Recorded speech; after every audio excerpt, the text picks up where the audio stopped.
ಭಗವತೋ ಅರ್ಹತೋ ಸಮ್ಮಾ ಸಂಬುದ್ಧಸ್ಸ ನಮೋ ತಸ್ಸ ಭಗವತೋ ಅರ್ಹತೋ ಸಮ್ಮಾ ಸಂಬುದ್ಧಸ್ಸ ಬುದ್ಧಂ ಶರಣಂ ಗಚ್ಛಾಮಿ.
ಉಸಿರಾಟವನ್ನು ನಾವು ಗಮನಿಸುವಂಥದ್ದು, ಅದೇ ರೀತಿ ವಿಪಶ್ಯನ ಧ್ಯಾನ ಏನು ಮಾಡ್ತೀವಿ, ನಮ್ಮನ್ನು ನಾವು ಆ ಧ್ಯಾನದ ಮುಖಾಂತರ ನಿಬ್ಬಾಣದ ಮಾರ್ಗದಲ್ಲಿಗೆ ನಾವು ಹೋಗಲಿಕ್ಕೆ ನಾವು ಪ್ರಯತ್ನ ಮಾಡುವಂಥದ್ದು. ಆದ್ದರಿಂದ ತಮ್ಮ ಹಾಲಿನ ಒಳಗೆ ಯಾರು ಕೂಡ ಮಾತಾಡಲಿಕ್ಕಿಲ್ಲ.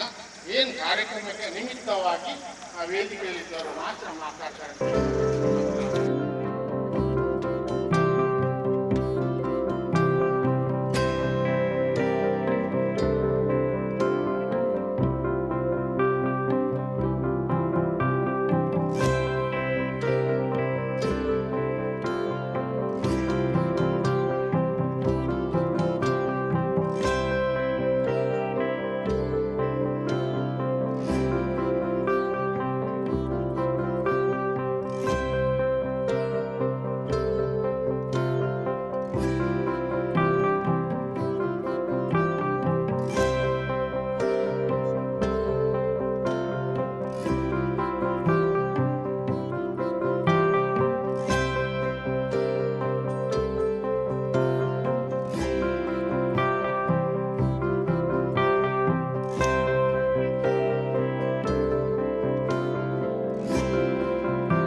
ಜಂಟಿ ಆಶ್ರಯದಲ್ಲಿ ಇವತ್ತು ಈ ಒಂದು ಮತ ಆಶ್ರಯ ಜ್ಞಾನ ಕೇಂದ್ರದಲ್ಲಿ ನಾವು ಹಮ್ಮಿಕೊಂಡಿದ್ದೇವೆ. ಈ ಒಂದು ಜ್ಞಾನ ಕೇಂದ್ರಕ್ಕೆ ಆಗಮಿಸಿದ ತಮಗೆಲ್ಲರಿಗೂ ಉಪಾಸಕ ಒಂದು ತಮಗೆಲ್ಲರಿಗೂ ದಕ್ಷಿಣ ಕನ್ನಡ ಜಿಲ್ಲಾ ಬೋಧನಾ ಸಭಾ ಹಾಗೂ ಅವಕಾಶದ ಪರವಾಗಿ ಹಾರ್ದಿಕವಾಗಿ ಸ್ವಾಗತಿಸುತ್ತದೆ.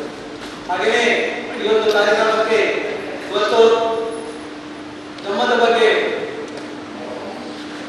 ಸಂಕ್ಷಿಪ್ತ ಅಲ್ಲ ಸಂಪೂರ್ಣವಾದ ಮಾಹಿತಿಯನ್ನು ಒದಗಿಸಿಕೊಡಲಿದ್ದಾರೆ ಪೂಜ್ಯ ಸಂಬಂಧಿಸ ಬಂದೇಟಿ ಜೇತವನ ಬುದ್ಧವಿಹಾರ ಕೊಳ್ಳೇಗಾಲ ಮೈಸೂರು ಇವರು ಈ ದಿನ ಬೆಳಿಗ್ಗೆ ಈ ಕಾರ್ಯಕ್ರಮಕ್ಕಾಗಿ ಮೈಸೂರಿನಿಂದ ಆಗಮಿಸಿದ್ದಾರೆ. ಇವರಿಗೂ ಕೂಡ ದಕ್ಷಿಣ ಕನ್ನಡ ಜಿಲ್ಲಾ ಬೋಧನಾ ಸಭಾ ಹಾಗೂ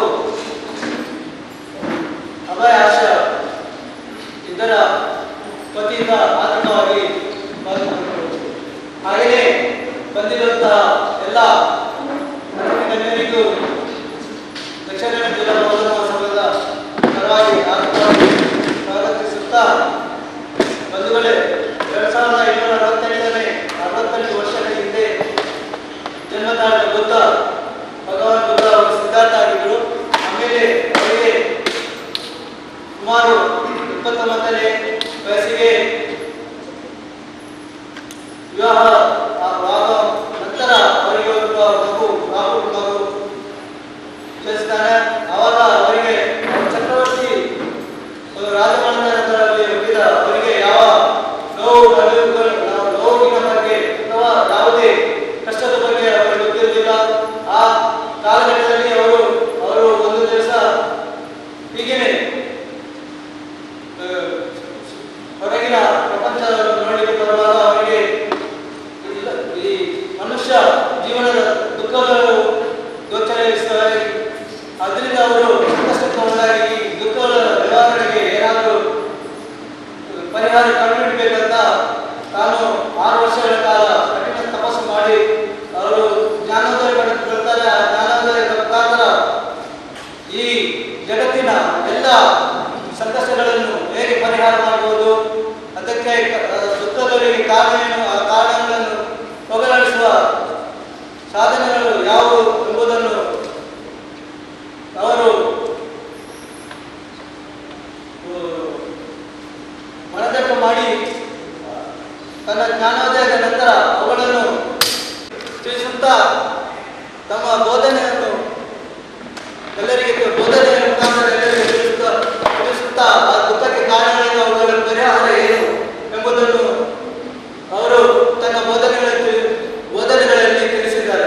ಆ ಬೋಧನೆಗಳನ್ನು ಇವತ್ತು ನಮ್ಮ ಪೂಜ್ಯ ಬಂದೇಜಿ ಸಂಬಂಧಿಸಿಯವರು ತಮಗೆಲ್ಲರಿಗೂ ತಿಳಿಸುವ ಮುಖಾಂತರ ಇವತ್ತು ಕಾರ್ಯಕ್ರಮವನ್ನು ಅವರು ಮುಂದುವರಿಸಿದ್ದಾರೆ. ಆ ನಿಟ್ಟಿನಲ್ಲಿ ತಮಗೆ ಮತ್ತೊಮ್ಮೆ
ವಂದಾಮಿ ವಂದೇ ದ್ವಾರಕಯೇನ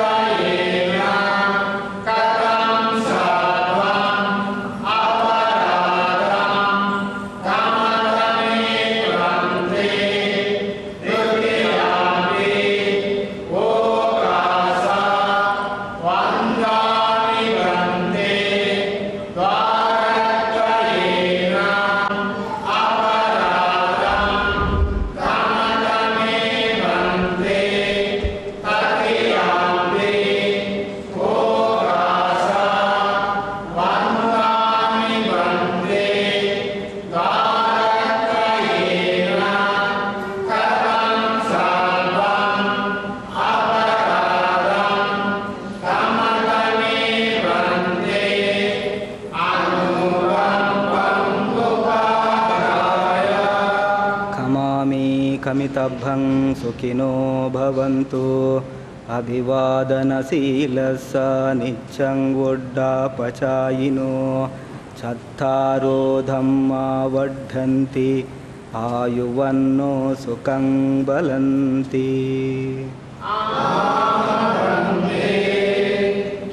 ಓಕಾಸ ಅಹಂ ವಂದೇ ತಿಸರಣೇನ ಸರ್ವೇಂ ಪಂಚಶೀಲಂ ಧಮ್ಮಂ ಯಾಚಾಮಿ ಅನುಗ್ರಹಂ ಕೃತ್ವಾ ಶೀಲಂ ದೇತಾಮಿ ವಂದೇ ವಂದೇ ಓಕಾಸ ಅಹಂ ವಂದೇ ತಿಸರಣೇನ ಸರ್ವೇಂ ಪಂಚಶೀಲಂ ಧಮ್ಮಂ ಯಾಚಾಮಿ ಅನುಗ್ರಹಂ ಕೃತ್ವಾ ಶೀಲಂ ದೇತಾಮಿ ವಂದೇ ತೃತೀಯಾಪಿ ಓಕಾಸ ಅಹಂ ವಂದೇ ಅನುಗ್ರಹಂ ಕೃತ್ವಾ ಶೀಲಂ ದೇತಾಮಿ ವಂದೇ ಅನುಕಂಪಂ ಉಪಾದಾಯ. ಯಮಹಂ ವದಾಮಿ तं ವದೇತ ನಮೋ ತಸ್ಸ ಭಗವತೋ ಅರ್ಹತೋ ಸಮ್ಮಾ ಸಂಬುದ್ಧಸ್ಸ.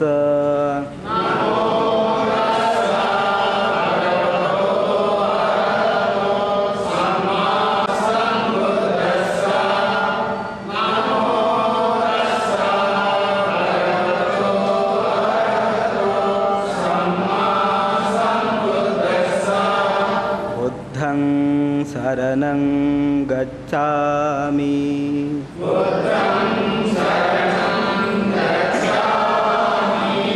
ಧಮ್ಮಂ ಶರಣಂ ಗಚ್ಛಾಮಿ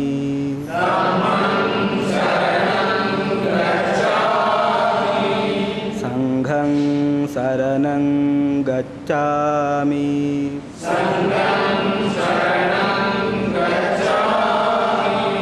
ದ್ವಿತೀಯಂಪಿ ಬುದ್ಧಂ ಶರಣಂ ಗಚ್ಛಾಮಿ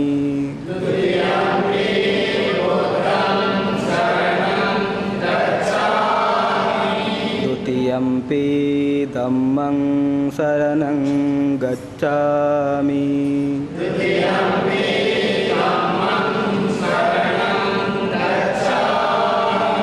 ದ್ವಿತೀಯಂಪಿ ಸಂಘಂ ಶರಣಂ ಗಚ್ಛಾಮಿ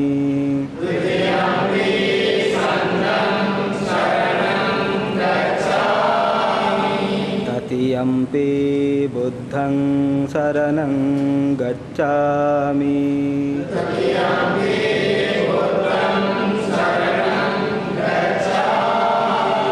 ತೃತೀಯಂಪಿ ಧಮ್ಮಂ ಶರಣಂ ಗಚ್ಛಾಮಿ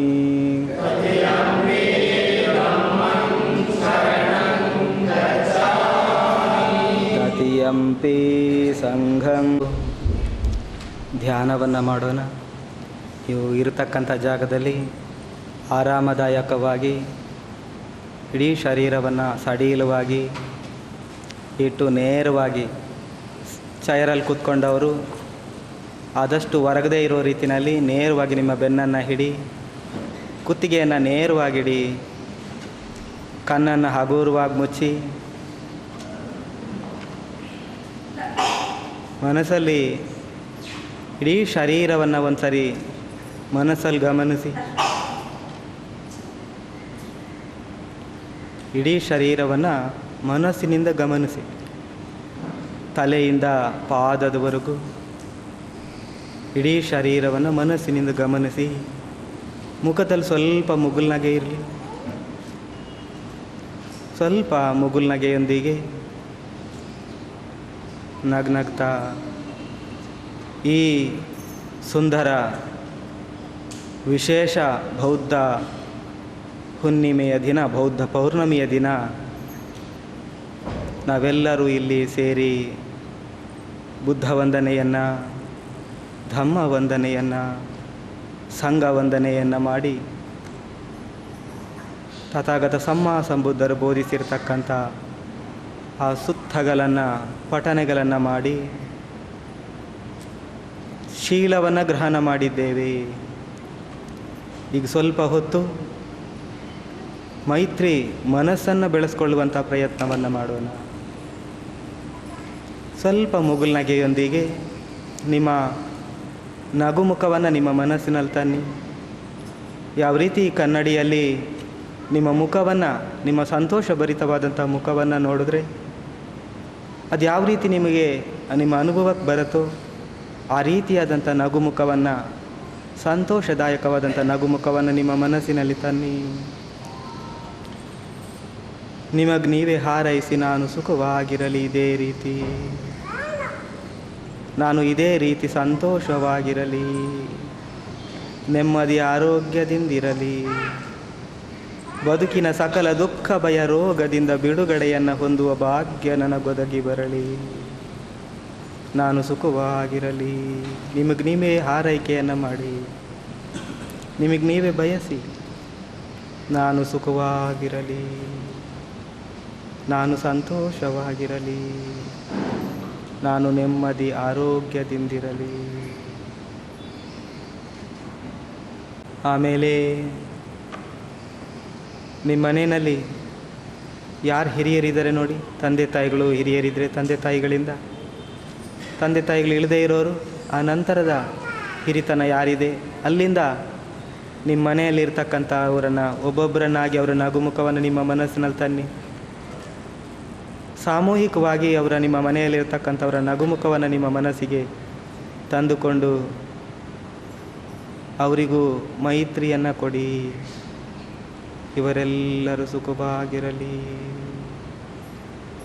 ಇವರೆಲ್ಲರೂ ಸಂತೋಷವಾಗಿರಲಿ, ಇವರೆಲ್ಲರೂ ನೆಮ್ಮದಿ ಆರೋಗ್ಯದಿಂದಿರಲಿ,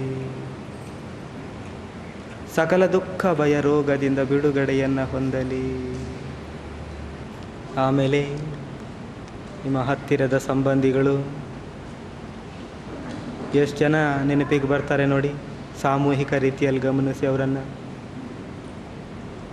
ಇನ್ನೆಲ್ಲ ಹತ್ತಿರದ ಸಂಬಂಧಿಗಳನ್ನು ನೆನೆಸ್ಕೊಂಡು ಅವರಿಗೂ ಮೈತ್ರಿಯನ್ನು ಕೊಡಿ. ನನ್ನ ಎಲ್ಲ ಸಂಬಂಧಿಗಳೆಲ್ಲವೂ ಸುಖವಾಗಿರಲಿ, ಸಂತೋಷವಾಗಿರಲಿ, ನೆಮ್ಮದಿ ಆರೋಗ್ಯದಿಂದಿರಲಿ, ಸಕಲ ದುಃಖ ಭಯ ರೋಗದಿಂದ ಬಿಡುಗಡೆಯನ್ನು ಹೊಂದಲಿ. ಒಳ್ಳೆಯ ಆರೋಗ್ಯ ಆಯುಷ್ಯ ಒದಗಿ ಬರಲಿ. ಮಂಗಲವಾಗಲಿ, ಮಂಗಲವಾಗಲಿ, ಮಂಗಲವಾಗಲಿ.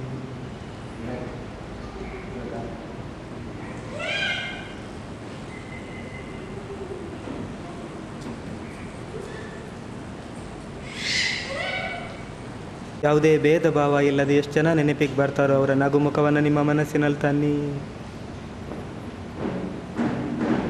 ಅವರ ನಗುಮುಖವನ್ನು ನಿಮ್ಮ ಮನಸ್ಸಿನಲ್ಲಿ ತಂದು ಅವರಿಗೂ ಮೈತ್ರಿಯನ್ನು ಕೊಡಿ.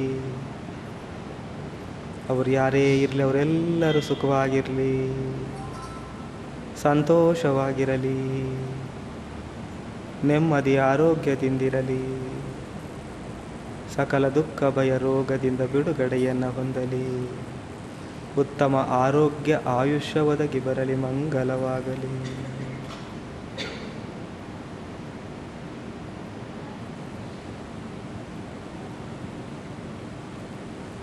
ಇರ್ತಕ್ಕಂಥ ಈ ವ್ಯಾಪ್ತಿ ಒಳಗಡೆ ನಿಮ್ಗೆ ಯಾರಾದರೂ ಅತೃಪ್ತರಿದ್ದಾರಾ?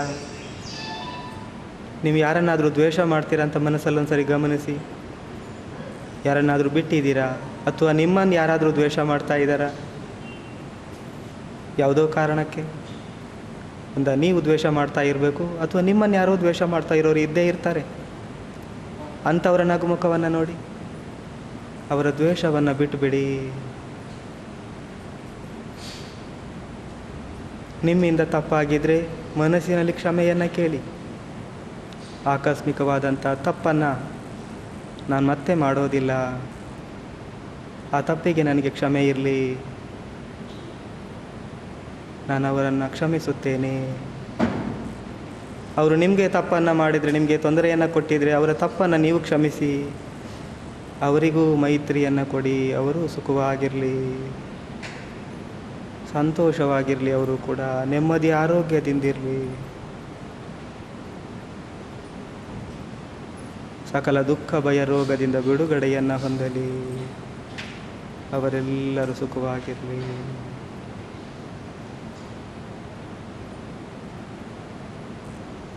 ನೀವು ಕೂತಿರ್ತಕ್ಕಂಥ ಜಾಗದಿಂದ ವಿಸ್ತಾರವನ್ನು ಮಾಡಿ, ಇವತ್ತು ನಾವು ಈ ಅಭಯಾಶ್ರಮದ ಒಳಗಡೆ ಇಲ್ಲಿ ಬುದ್ಧ ಪೌರ್ಣಮಿಯ ಆಚರಣೆಯೊಂದಿಗೆ ಇಲ್ಲಿ ಸೇರಿದ್ದೀವಿ. ಇಲ್ಲಿ ಸೇರಿರ್ತಕ್ಕಂಥ ಈ ಪ್ರಾಂಗಣದೊಳಗಿರ್ತಕ್ಕಂಥ ಎಲ್ಲರಿಗೂ ಕೂಡ ಸಾಮೂಹಿಕ ರೂಪದಲ್ಲಿ ಮೈತ್ರಿಯನ್ನು ಕೊಡಿ.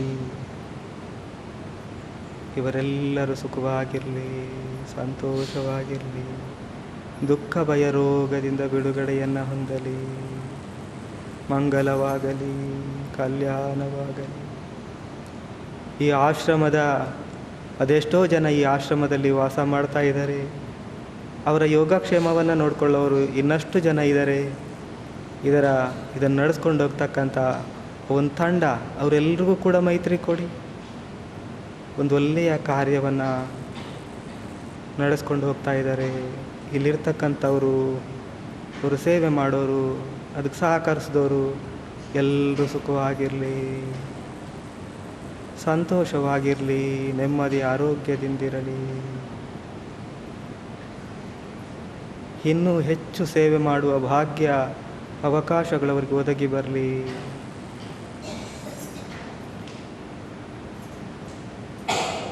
ಈ ಸುತ್ತಮುತ್ತದ ಊರಿನ ಜನ ಈ ಪ್ರದೇಶವನ್ನು ನೆನೆಸ್ಕೊಂಡು ಈ ಪ್ರದೇಶದಲ್ಲಿರ್ತಕ್ಕಂಥ ಎಲ್ಲ ಜನರಿಗೆ ಮೈತ್ರಿಯನ್ನು ಕೊಡಿ. ಸುತ್ತಮುತ್ತದ ಊರ ಜನ ಎಲ್ಲ ಸುಖವಾಗಿರಲಿ, ಸಂತೋಷವಾಗಿರಲಿ, ನೆಮ್ಮದಿ ಆರೋಗ್ಯದಿಂದಿರಲಿ.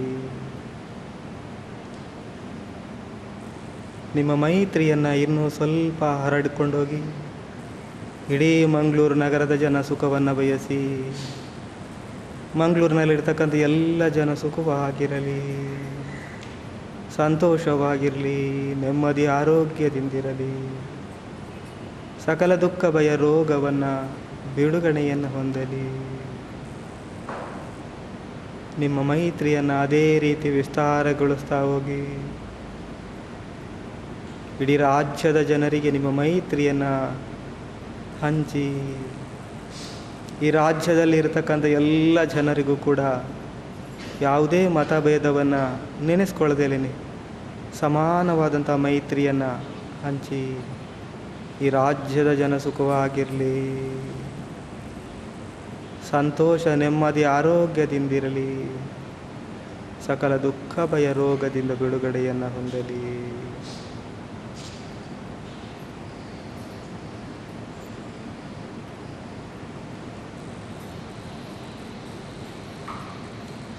ನಿಮ್ಮ ಮೈತ್ರಿಯನ್ನು ಇನ್ನೂ ವಿಶಾಲಗೊಳಿಸಿ.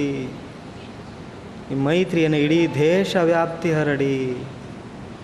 ಇಡೀ ದೇಶದಾದ್ಯಂತ ನಿಮ್ಮ ಮೈತ್ರಿಯ ಹರಡಲಿ.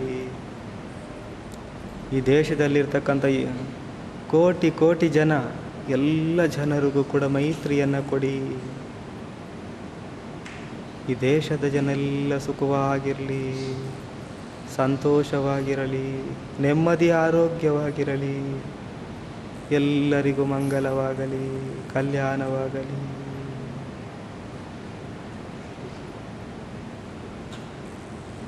ಮೈತ್ರಿಯನ್ನು ಕೊಡಿ. ಎಲ್ಲ ನಿಮ್ಮ ಗಡಿ ಗುಡಿ ನುಡಿಯನ್ನು ಮೀರಿ ಅವರು ಯಾವುದೇ ಧರ್ಮದವರಾಗಿರಲಿ, ಯಾವುದೇ ವಿಚಾರ ನಂಬಿಕೆ ಆಚಾರಗಳಿರಲಿ, ಅದೆಲ್ಲವನ್ನು ಮೀರಿ ನೀವು ಮೈತ್ರಿಯನ್ನು ಕೊಡಿ. ಈ ವಿಶ್ವದ ಜನ ಸುಖವಾಗಿರಲಿ, ಸಂತೋಷವಾಗಿರಲಿ, ನೆಮ್ಮದಿ ಆರೋಗ್ಯವಾಗಿರಲಿ, ದುಃಖ ಭಯ ರೋಗದಿಂದ ಬಿಡುಗಡೆಯನ್ನು ಹೊಂದಲಿ.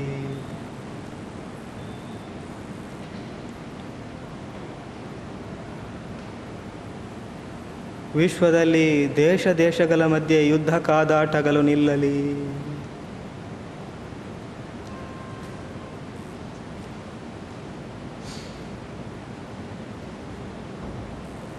ವಿಶ್ವದಲ್ಲಿರ್ತಕ್ಕಂಥ ಜನಾಂಗೀಯ ಸಮಸ್ಯೆಗಳು ದೂರವಾಗಲಿ. ಈ ವಿಶ್ವದಲ್ಲಿರ್ತಕ್ಕಂಥ ಜಾತಿ ಸಮಸ್ಯೆಗಳು ದೂರವಾಗಲಿ.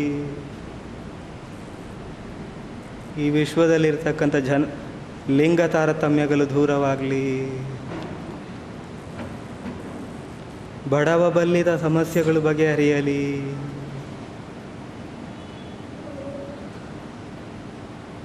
ಯಾರೂ ಯಾರನ್ನು ದ್ವೇಷಿಸದಿರಲಿ, ಯಾರೂ ಯಾರನ್ನು ನಿಂದಿಸದಿರಲಿ, ಎಲ್ಲರೂ ಎಲ್ಲರನ್ನು ಪ್ರೀತಿಸಲಿ, ಗೌರವಿಸಲಿ. ಎಲ್ಲರಿಗೂ ಸುಖವಾಗಿರಲಿ, ಎಲ್ಲರೂ ಸುಖವಾಗಿರಲಿ, ಎಲ್ಲರೂ ಸಂತೋಷ ನೆಮ್ಮದಿ ಆರೋಗ್ಯದಿಂದಿರಲಿ.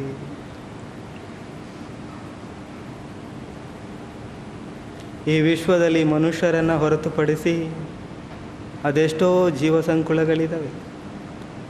ಪ್ರಾಣಿಗಳು, ಪಕ್ಷಿಗಳು, ಜಲಚರಗಳು, ಸರೀಸೃಪಗಳು, ಕ್ರಿಮಿಕೀಟಗಳು, ಎಲ್ಲ ಜೀವಿಗಳಿಗೂ ಭಯವಿದೆ, ಹಸಿವಿದೆ, ನೋವಿದೆ. ಎಲ್ಲ ಜೀವಗಳು ಭಯಮುಕ್ತರಾಗಲಿ. ಎಲ್ಲ ಜೀವಿಗಳು ಹಸಿವಿನಿಂದ ಮುಕ್ತರಾಗಲಿ. ಎಲ್ಲ ಜೀವಿಗಳು ನೋವಿನಿಂದ ಮುಕ್ತರಾಗಲಿ. ಎಲ್ಲ ಜೀವಿಗಳು ಸುಖವಾಗಿರಲಿ.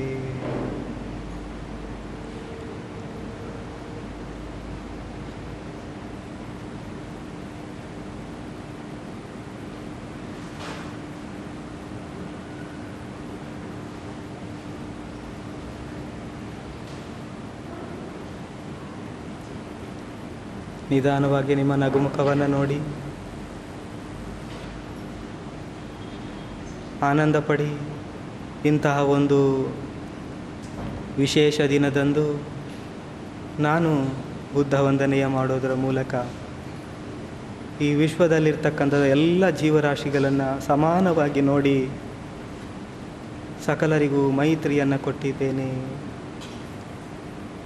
ಇಂತಹ ಮನಸ್ಸು ನನ್ನ ಜೀವನದಲ್ಲಿ ನಿರಂತರವಾಗಿ ಚಿರವಾಗಿ ಈ ಮನಸ್ಸು ಇರಲಿ, ಚಿರಯವಾಗಿರಲಿ, ಚಿರಯವಾಗಿರಲಿ. ಸ್ವಲ್ಪ ಹೊತ್ತು ನಿಮ್ಮ ಗಮನವನ್ನು ಉಸಿರಾಟದ ಮೇಲೆ ತನ್ನಿ. ಮೂಗಿನ ದ್ವಾರದ ಬಳಿ ಉಸಿರಾಟ ನಡೀತಾ ಇದೆ. ಯಾವ ಭಾಗದಲ್ಲಿ ನಿಮಗೆ ಉಸಿರಿನ ಅನುಭವ ಬರುತ್ತೆ ಅಂತ ಮನಸ್ಸಿನಲ್ಲಿ ಗಮನಿಸಿ. ಮೇಲ್ತುಟಿಯ ಮೇಲ್ಭಾಗ, ಮೂಗಿನ ದ್ವಾರಗಳು ಅಥವಾ ಮೂಗಿನ ಒಳಭಾಗ, ಎಲ್ಲಾದರೂ ಒಂದು ಭಾಗದಲ್ಲಿ ನಿಮಗೆ ಉಸಿರಾಟದ ಅನುಭವ ಆಗ್ಬೋದು. ಅದನ್ನು ಮನಸ್ಸಿನಿಂದ ಗಮನಿಸಿ.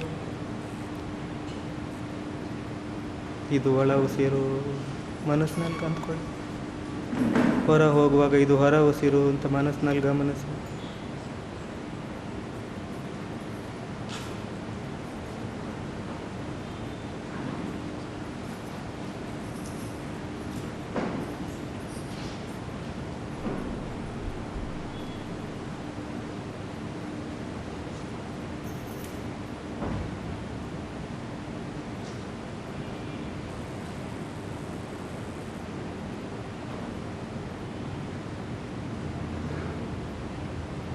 ಪ್ರತಿಯೊಂದು ಉಸಿರನ್ನು ಅನುಭವದಿಂದ ನೋಡಿ, ಯಾವುದೇ ಕಲ್ಪನೆಗಳಲ್ಲ. ಇದು ಸತ್ಯ. ಉಸಿರಿದ್ದರೆ ಬದುಕು, ಉಸಿರು ನಿಂತರೆ ಸಾವು. ಈ ಸಾವು ಹುಟ್ಟು ಸಾವಿನ ಸತ್ಯವನ್ನು ನಾವು ಮನಸ್ಸಿನಲ್ಲಿ ಗಮನಿಸ್ತಾ ಇದ್ದೀವಿ. ಇದು ಈ ಸತ್ಯ. ಒಳ ಉಸಿರು, ಹೊರ ಉಸಿರು, ಒಳ ಉಸಿರು, ಹೊರ ಉಸಿರು.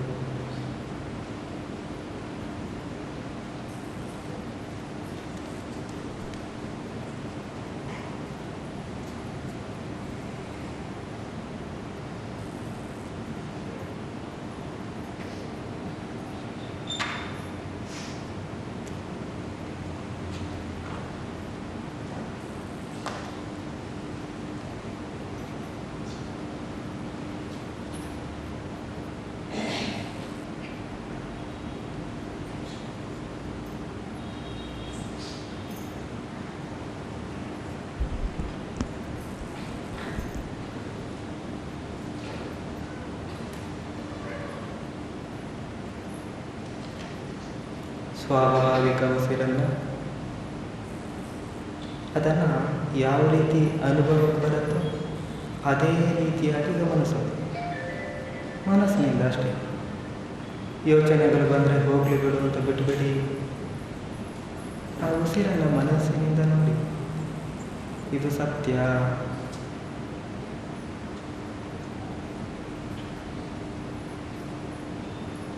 ಹುಟ್ಟಿನಿಂದ ಸಾಯೋವರೆಗೂ ನಿಮ್ಮ ಜೊತೆಗಿರೋದು ನಿಮ್ಮ ಉಸಿರು ಮಾತ್ರ. ನಿಮ್ಮ ಬಂಧು ಬಳಗ ಯಾರೂ ನಿಮ್ಮ ಜೊತೆ ಒಂದಿನ ಇರೋದಿಲ್ಲ. ಶರೀರದಲ್ಲಿರ್ತಕ್ಕಂಥ ಯಾವುದೇ ಅಂಗಗಳು ಕೂಡ ನಿಮ್ಮ ಕೊನೆಯ ಕ್ಷಣದವರೆಗೂ ಇರುತ್ತೆ ಅನ್ನೋ ಯಾವುದೇ ಗ್ಯಾರಂಟಿ ಖಾತರಿಗಳಿಲ್ಲ. ಆದರೆ ಹುಟ್ಟಿನಿಂದ ಸಾಯೋವರೆಗೂ ನಮ್ಮ ಜೊತೆಗಿರೋದು ನಮ್ಮ ಉಸಿರು. ಇದು ನಿಜವಾದಂಥ ನಮ್ಮ ಮಿತ್ರ, ಇದು ನಿಜವಾದಂಥ ನಮ್ಮ ಬಂಧು, ಇದು ನಮ್ಮ ಬದುಕಿನ ಆಧಾರ. ಆ ಸತ್ಯವನ್ನು ಅನುಭವದಿಂದ ನೋಡಿ.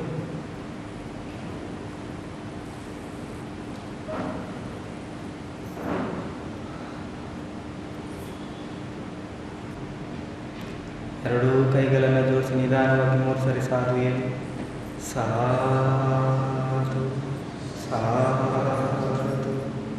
ಸಾಧು.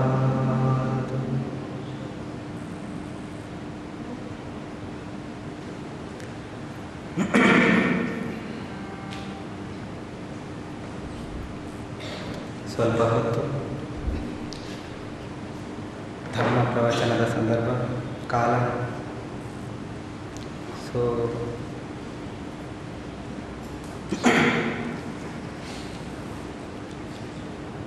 ನಮೋ ತಸ್ಸ ಭಗವತೋ ಅರಹತೋ ಸಮ್ಮಾ ಸಂಬುದ್ಧಸ್ಸ ಬುದ್ಧಂ ಶರಣಂ ಗಚ್ಛಾಮಿ ಧಮ್ಮಂ ಶರಣಂ ಗಚ್ಛಾಮಿ ಸಂಘಂ ಶರಣಂ ಗಚ್ಛಾಮಿ.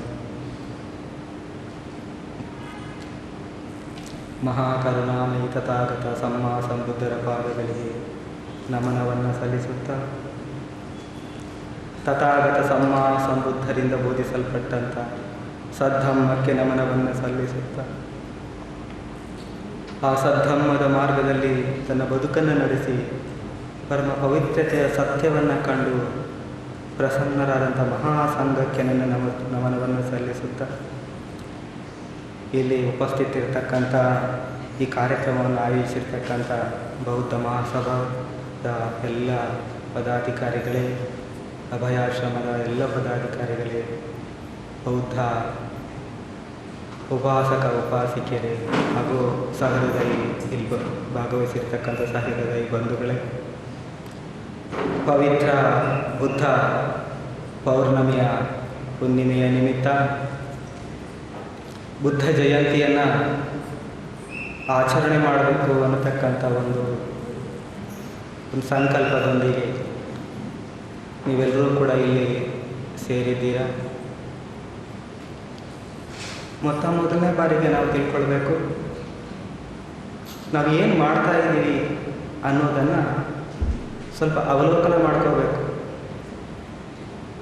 ಇಲ್ಲದೇ ಇದ್ದರೆ ಅದು ಅಜ್ಜ ನೆಟ್ಟ ಆಲದ ಮರಗೆ ನೇತಾಡೋದಾಗ್ಬಿಡುತ್ತೆ ಅಲ್ವಾ? ಸೊ ಬುದ್ಧ ಜಯಂತಿ ಅಂದರೆ ಏನು? ಜಯಂತಿ ಅಂತ ಯಾಕೆ ಕರೀಬೇಕು?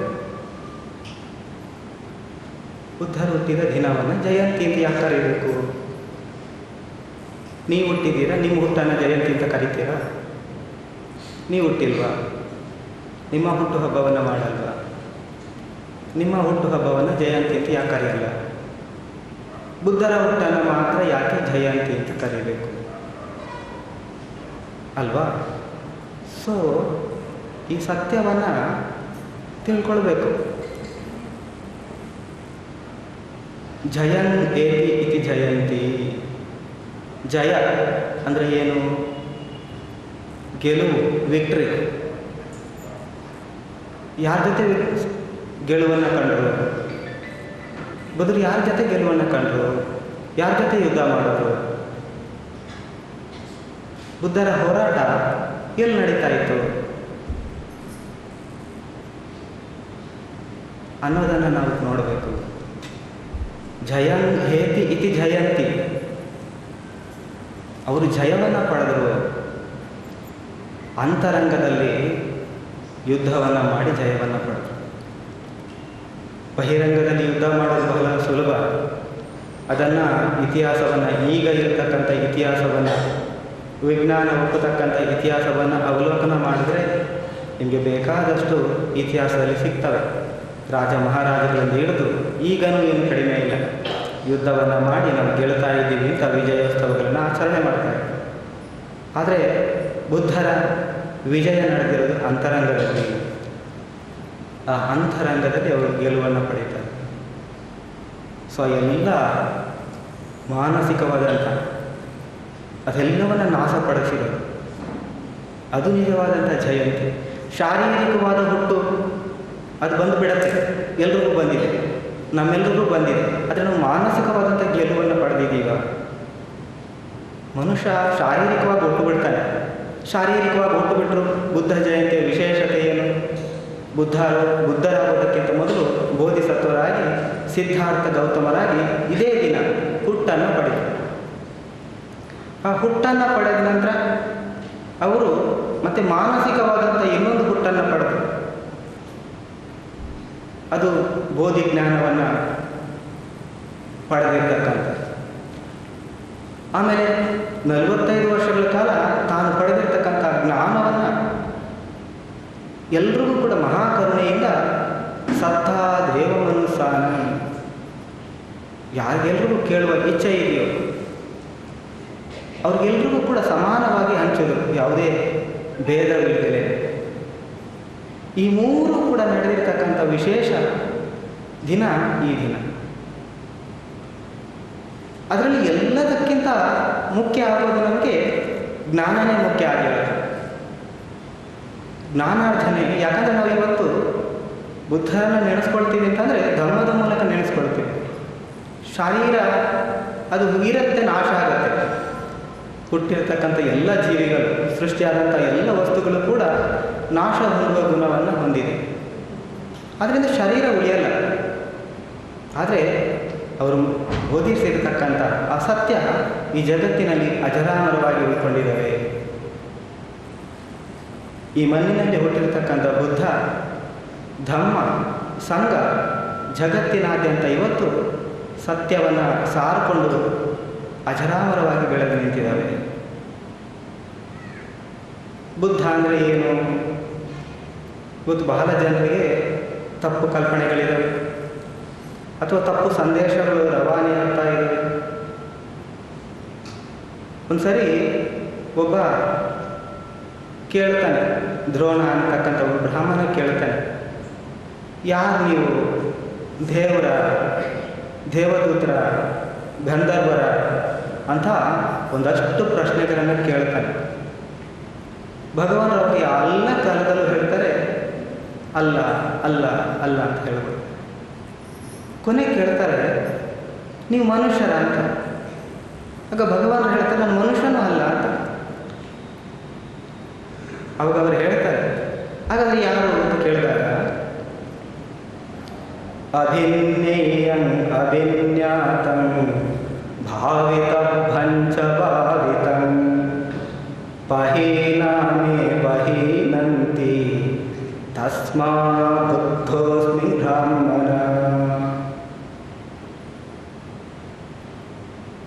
ಏನೆಲ್ಲ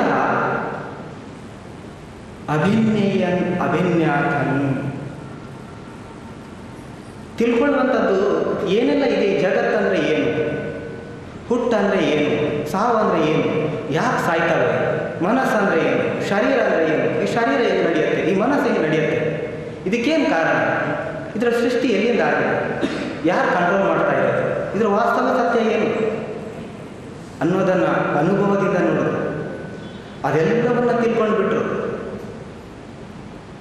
ಆ ಎಲ್ಲ ಅರಿವರು ಬಂದರು. ಬೋಧಿಜ್ಞಾನ ಅಂದರೆ ಅದನ್ನು ಕರೆಯೋದು. ಅಭಿಜ್ಞೇಯಂ ಅಭಿಜ್ಞಾತಂ ಭಾವಿತಭ್ಯಂ ಚ ಭಾವಿತಂ. ಏನೆಲ್ಲ ಬೆಳೆಸ್ಕೋಬೇಕಾಗಿತ್ತು ಜೀವನದಲ್ಲಿ ಅದೆಲ್ಲವನ್ನು ಬೆಳೆಸ್ಕೊಂಡ್ರು.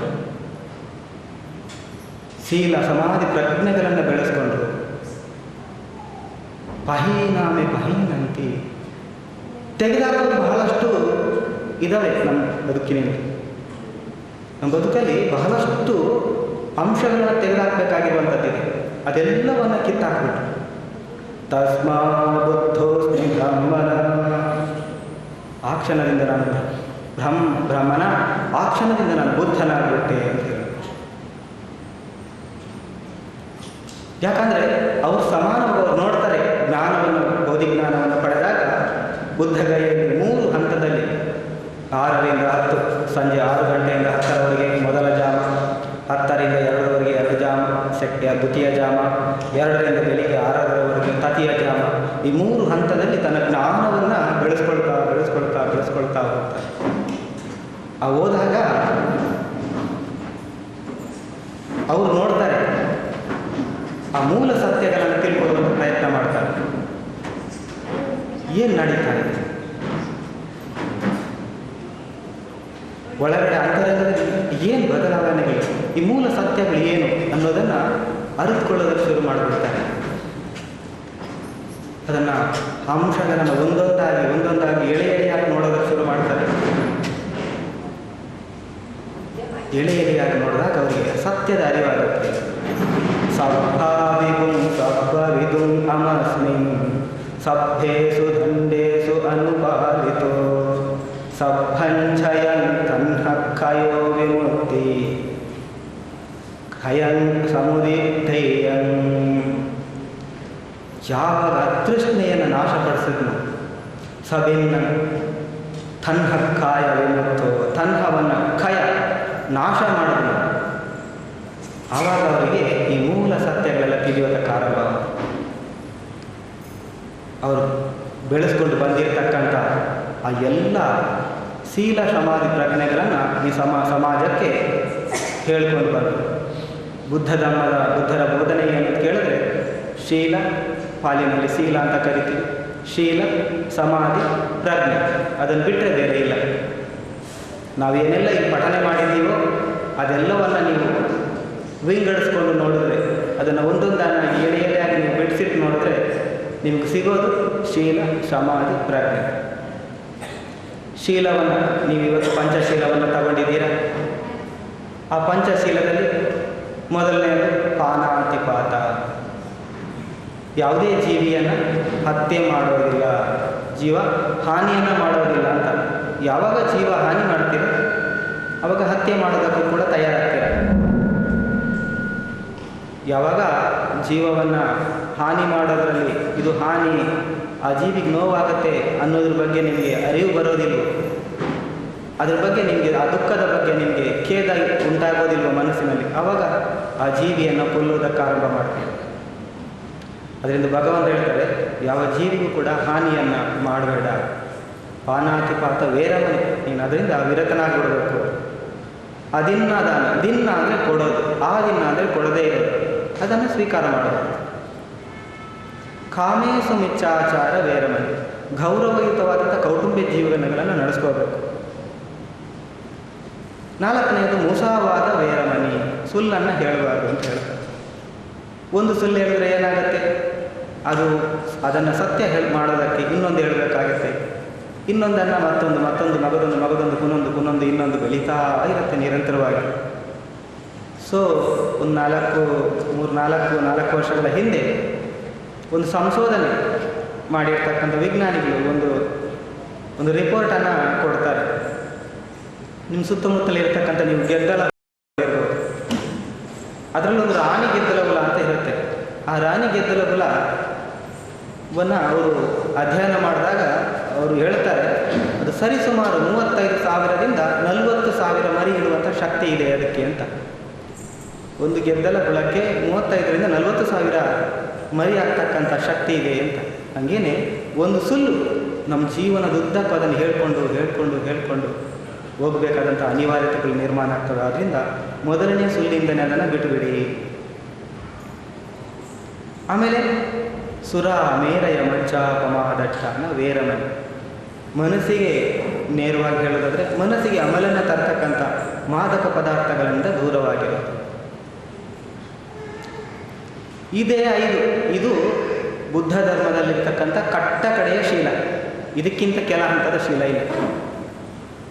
ಇದು ಕಟ್ಟ ಕಡೆ.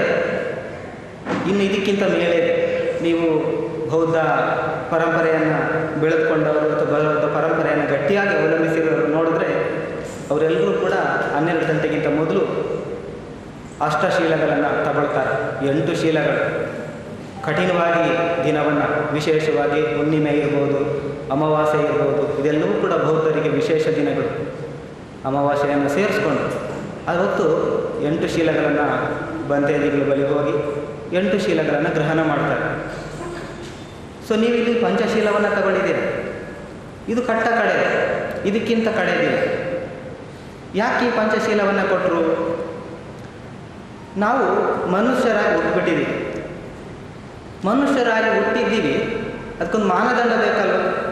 ಈಗ ಯಾವುದೇ ಒಬ್ಬ ಅಧಿಕಾರಿ ಆಗಬೇಕು, ಒಬ್ಬ ಬಂತೇಜಿ ಆಗಬೇಕು, ಅವನಿಗೂ ಒಂದು ಮಾನದಂಡ ಇರುತ್ತೆ ಅಲ್ವಾ?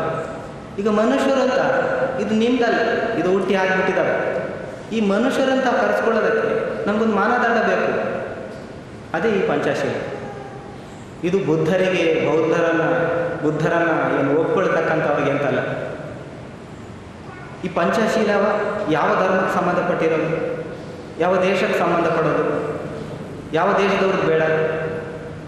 ನೀವೊಂದ್ಸರಿ ನಿಮ್ಮ ಕೈಯನ್ನು ಹಿಂಗೆ ಮುಷ್ಟಿ ಹಿಡೀರಿ ನೋಡಿ, ಹಿಂಗೆ ಮುಷ್ಟಿ ಹಿಡೀರಿ, ನಿಮ್ಮ ಮುಷ್ಟಿಯನ್ನು ಹಿಂಗೆ ಬಗೆಯಾಗಿ ಹಿಡೀರಿ.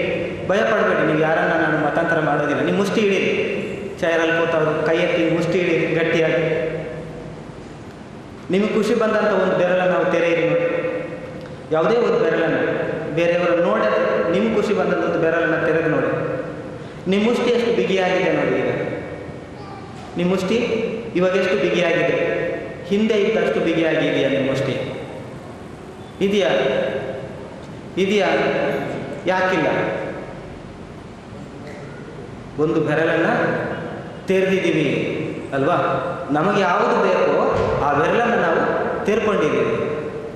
ಹಾಗೇನೆ ಪಂಚಶೀಲದಲ್ಲಿ ನಮ್ಗೆ ಯಾವುದು ಕಷ್ಟನ, ಯಾವುದು ಬೇಡನ ಅದನ್ನು ನಾವು ಬಿಟ್ಬಿಡೋದಕ್ಕೆ ಶುರು ಮಾಡ್ತೀವಿ. ನಮ್ಮ ಬದುಕು ಕೂಡ ಮುಷ್ಟಿಯಲ್ಲಿ ಸಡಿಲಗೊಳ್ಳೋದಕ್ಕೆ ಶುರುವಾಗ್ಬಿಡುತ್ತೆ. ಅದರಿಂದ ಈ ಜಗತ್ತಿಗೆ ಇವತ್ತು ಬೇಕಾಗಿರೋದು, ಈ ದೇಶಗಳಿಗೆ ಬೇಕಾಗಿರೋದು, ಸಮಾಜಕ್ಕೆ ಬೇಕಾಗಿರೋದು, ಕುಟುಂಬಕ್ಕೆ ಬೇಕಾಗಿರೋದು ಶೀಲಗಳೇ ಹೊರತು ಇನ್ಯಾವುದೂ ಅಲ್ಲ. ಶೀಲ, ಯಾವ ವ್ಯಕ್ತಿ ಶೀಲವನ್ನು ಪಾಲನೆ ಮಾಡ್ತಾನೆ ಆ ವ್ಯಕ್ತಿ ಕುಟುಂಬಕ್ಕೆ, ಸಮಾಜಕ್ಕೆ, ದೇಶಕ್ಕೆ ಆಸ್ತಿ ಆಗ್ತಾನೆ. ಯಾವ ವ್ಯಕ್ತಿ ಶೀಲವನ್ನು ಮುರಿತಾನೆ ಆ ವ್ಯಕ್ತಿ ಕುಟುಂಬಕ್ಕೆ, ಸಮಾಜಕ್ಕೆ, ದೇಶಕ್ಕೆ ಶೂಲವಾಗ್ತಾನೆ. ಇದೇ ನಮ್ಮ ದೇಶವನ್ನೇ ನೋಡಿ, ಯಾಕೆ ಹಿಂಗಾಗ್ತಾ ಇದೆ? ಆದರ್ಶವೇಗ ಆಗಬೇಕಿರ್ತಕ್ಕಂಥ ಜನನಾಯಕರಿರ್ಬೋದು, ಉನ್ನತ ಅಧಿಕಾರಿಗಳಿರ್ಬೋದು, ಏನಾಗ್ತಾ ಇದ್ದೀವಿ ನಾವು? ಯಾವ ಸಮಾಜಕ್ಕೆ ಮಾತುಗಳನ್ನು, ಭಾಷಣಗಳನ್ನು ಕೊಡ್ತಾ ಇದ್ದೀವಿಯೇ ಹೊರತು ಶೀಲ ಸಂಸ್ಕಾರಗಳನ್ನು ಅವರ ಮುಂದೆ ನಾವು ಕೊಡೋದ್ರಲ್ಲಿ ಯಶಸ್ವಿಯಾಗಿದ್ದೀವಿ. ಈ ದೇಶ ಯಾವ ವ್ಯಕ್ತಿಗಳು ಶೀಲವನ್ನು ಮುರಿದಿದ್ದೀವಿ, ಆ ಕಾರಣಕ್ಕಾಗಿಯೇ ಈ ದೇಶ ಇವತ್ತು ಈ ಹಂತಕ್ಕೆ ಬಂದಿದೆ. ಆದ್ದರಿಂದ ಜಗತ್ತಲ್ಲಿ ಇದು ಧರ್ಮರಹಿತವಾದದ್ದು. ಯಾವ ನಾವು ಧರ್ಮ ಅಂತ ಏನು ಲೇಬಲ್ ಹಾಕ್ಕೊಂಡಿರ್ತೀವಲ್ಲ, ಬುದ್ಧ ಧರ್ಮ, ಇನ್ಯಾವುದೋ ಹೆಸರುಗಳಿಂದ ಕರೆದುಕೊಳ್ತೀರ, ಅದು ಯಾವುದನ್ನು ಮೀರಿ ಇರತಕ್ಕಂಥದ್ದು ಇದು ಶೀಲ.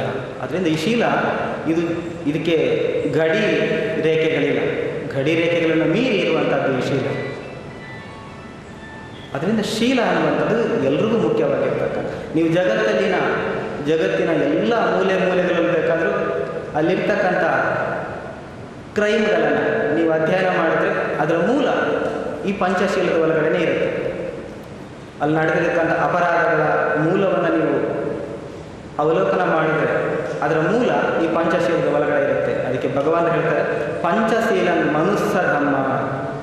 ಒಬ್ಬ ಮನುಷ್ಯ ಅಂತ ಕಲಿಸ್ಕೊಳ್ಬೇಕಾದ್ರೆ ಅವನಿಗಿರ್ತಕ್ಕಂಥ ಸಾಮಾನ್ಯ ಒಂದು ಮಾನದಂಡ ಅಂತಂದರೆ ಇದು ಪಂಚಶೀಲ.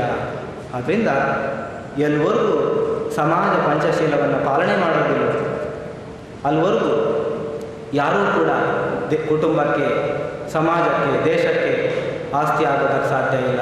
ಪ್ರತಿ ವ್ಯಕ್ತಿಗಳು ಶೀಲವನ್ನು ಮುರಿದಿರ್ತಕ್ಕಂಥ ಪ್ರತಿ ವ್ಯಕ್ತಿಗಳು ದೇಶಕ್ಕೆ ಶೂಲವಾಗ್ತಾರೆ. ಆದ್ದರಿಂದ ಬುದ್ಧ ಧರ್ಮದ ಮೊದಲ ಹೆಜ್ಜೆನೇ ಶೀಲ. ಆಮೇಲೆ ಸಮಾಧಿ. ನೀವು ಸ್ವಲ್ಪ ಧ್ಯಾನವನ್ನು ಮಾಡಿದ್ರೆ ಮನಸ್ಸನ್ನು ಬೆಳೆಸ್ತಕ್ಕಂಥ ಪ್ರಕ್ರಿಯೆ. ಮನಸ್ಸನ್ನು ಬೆಳೆಸ್ಕೊಳ್ಳೋದು, ಮನಸ್ಸನ್ನು ಶಾಂತಗೊಳಿಸಬೇಕು. 6 ಇಂದ್ರಿಯಗಳ ಮೂಲಕ ನಿರಂತರವಾಗಿ ನಾವು ಹೊರ ಜಗತ್ತಿನಲ್ಲಿ ಆಗುಹೋಗುಗಳ ಬಗ್ಗೆ ಪ್ರತಿಕ್ರಿಯಿಸಿ ನಮ್ಮ ಮನಸ್ಸನ್ನು ಎಷ್ಟು ಆಕ್ರೋಶಭರಿತರಾಗಿ, ಎಷ್ಟು ಕೋಪಗೊಳ್ತಾ ಇರುತ್ತೆ ನಮ್ಮ ಮನಸ್ಸು, ಎಷ್ಟು ಅತೃಪ್ತಿಯನ್ನು ಹೊಂದುತ್ತಾ ಇರುತ್ತೆ ಅಂತ ಒಂದ್ಸರಿ ನೋಡಿ. ಯಾಕೆ ಗೊಳ್ಬೇಕು? ನಮಗೆ ಗೊತ್ತಿಲ್ಲದೇನೆ ಆ ಅತೃಪ್ತಿ ಹಂತ ಹಂತವಾಗಿ ಡ್ರಾಪ್ ಬೈ ಡ್ರಾಪ್ ನಾವು ಅದನ್ನು ನಮ್ಮ ಗರಿಗಳಿಗೆ ಕಲ್ಟಿವೇಟ್ ಮಾಡ್ಕೊಂಡಿದ್ದೀವಿ. ಭಗವಂತ ಏನು ಹೇಳ್ತಾರೆ? ಮೈತ್ರಿ, ಕರುಣೆ ಏನೋ ಬೋಧನೆಯನ್ನು ಮಾಡೋದು. ಆದರೆ ಬುದ್ಧ ಹುಟ್ಟಿದಂತೆ ಈ ದೇಶದಲ್ಲಿ ಇವತ್ತು ಮೈತ್ರಿ, ಕರುಣೆಗಳು ಎಲ್ಲವೂ ಕೂಡ ಇವತ್ತು ಬೆರಳೆಣಿಕೆಯ ಜನರಿಗೆ ಸೀಮಿತಗೊಂಡ್ಬಿಟ್ಟಿದ್ದಾವೆ. ವಿಶ್ವವ್ಯಾಪ್ತಿಯಾಗಿ ನಾವು ಅದನ್ನು ಬಳಸಬೇಕಾಗಿತ್ತು, ಸಕಲ ಜೀವಿಗಳಿಗೂ ಸಮಾನವಾಗಿ ನೋಡಬೇಕಿತ್ತು. ಆದರೆ ಅದನ್ನು ನಾನು, ನನ್ನ ಕುಟುಂಬ ಅನ್ನೋದಕ್ಕೆ ಸೀಮಿತಗೊಳಿಸಿರೋದ್ರಿಂದ ಆ ಮೈತ್ರಿ ಕರುಣೆಗಳ ಮೂಲ ತಾತ್ಪರ್ಯನೇ ಕಳ್ಕೊಂಡು ಬಿಟ್ಟಿದ್ದಾವೆ. ಭಗವಂತ ಧಮ್ಮಪದ ಗಾಥೆಯಲ್ಲಿ ಹೇಳ್ತಾರೆ, ಅಕೋದೇ ಚಿನಂಕೋದಂ ಅಸಾದುಂ ಸಾಧುನಾ ಜಿನೇ ಖದರಿಯಂದಾನೇನ ಸಚ್ಚೇ ಕಾಲಿಕವಾದಿನ. ಜಿನ ಗೆಲ್ಲಬೇಕಂತೆ, ತಾನೂ ಗೆದ್ದರು, ಇನ್ನೊಬ್ಬರಿಗೆ ಗೆಲ್ಲುವಂಥ ಮಾರ್ಗವನ್ನು ಹೇಳಿದ್ರು. ಹೆಂಗೆ ಗೆಲ್ಲಬೇಕು ಅಂತ ಹೇಳ್ತಾರೆ? ಅಕೋದೇ ಜಿನಂಕೋದಂ, ಆಕ್ರೋಧದಿಂದ,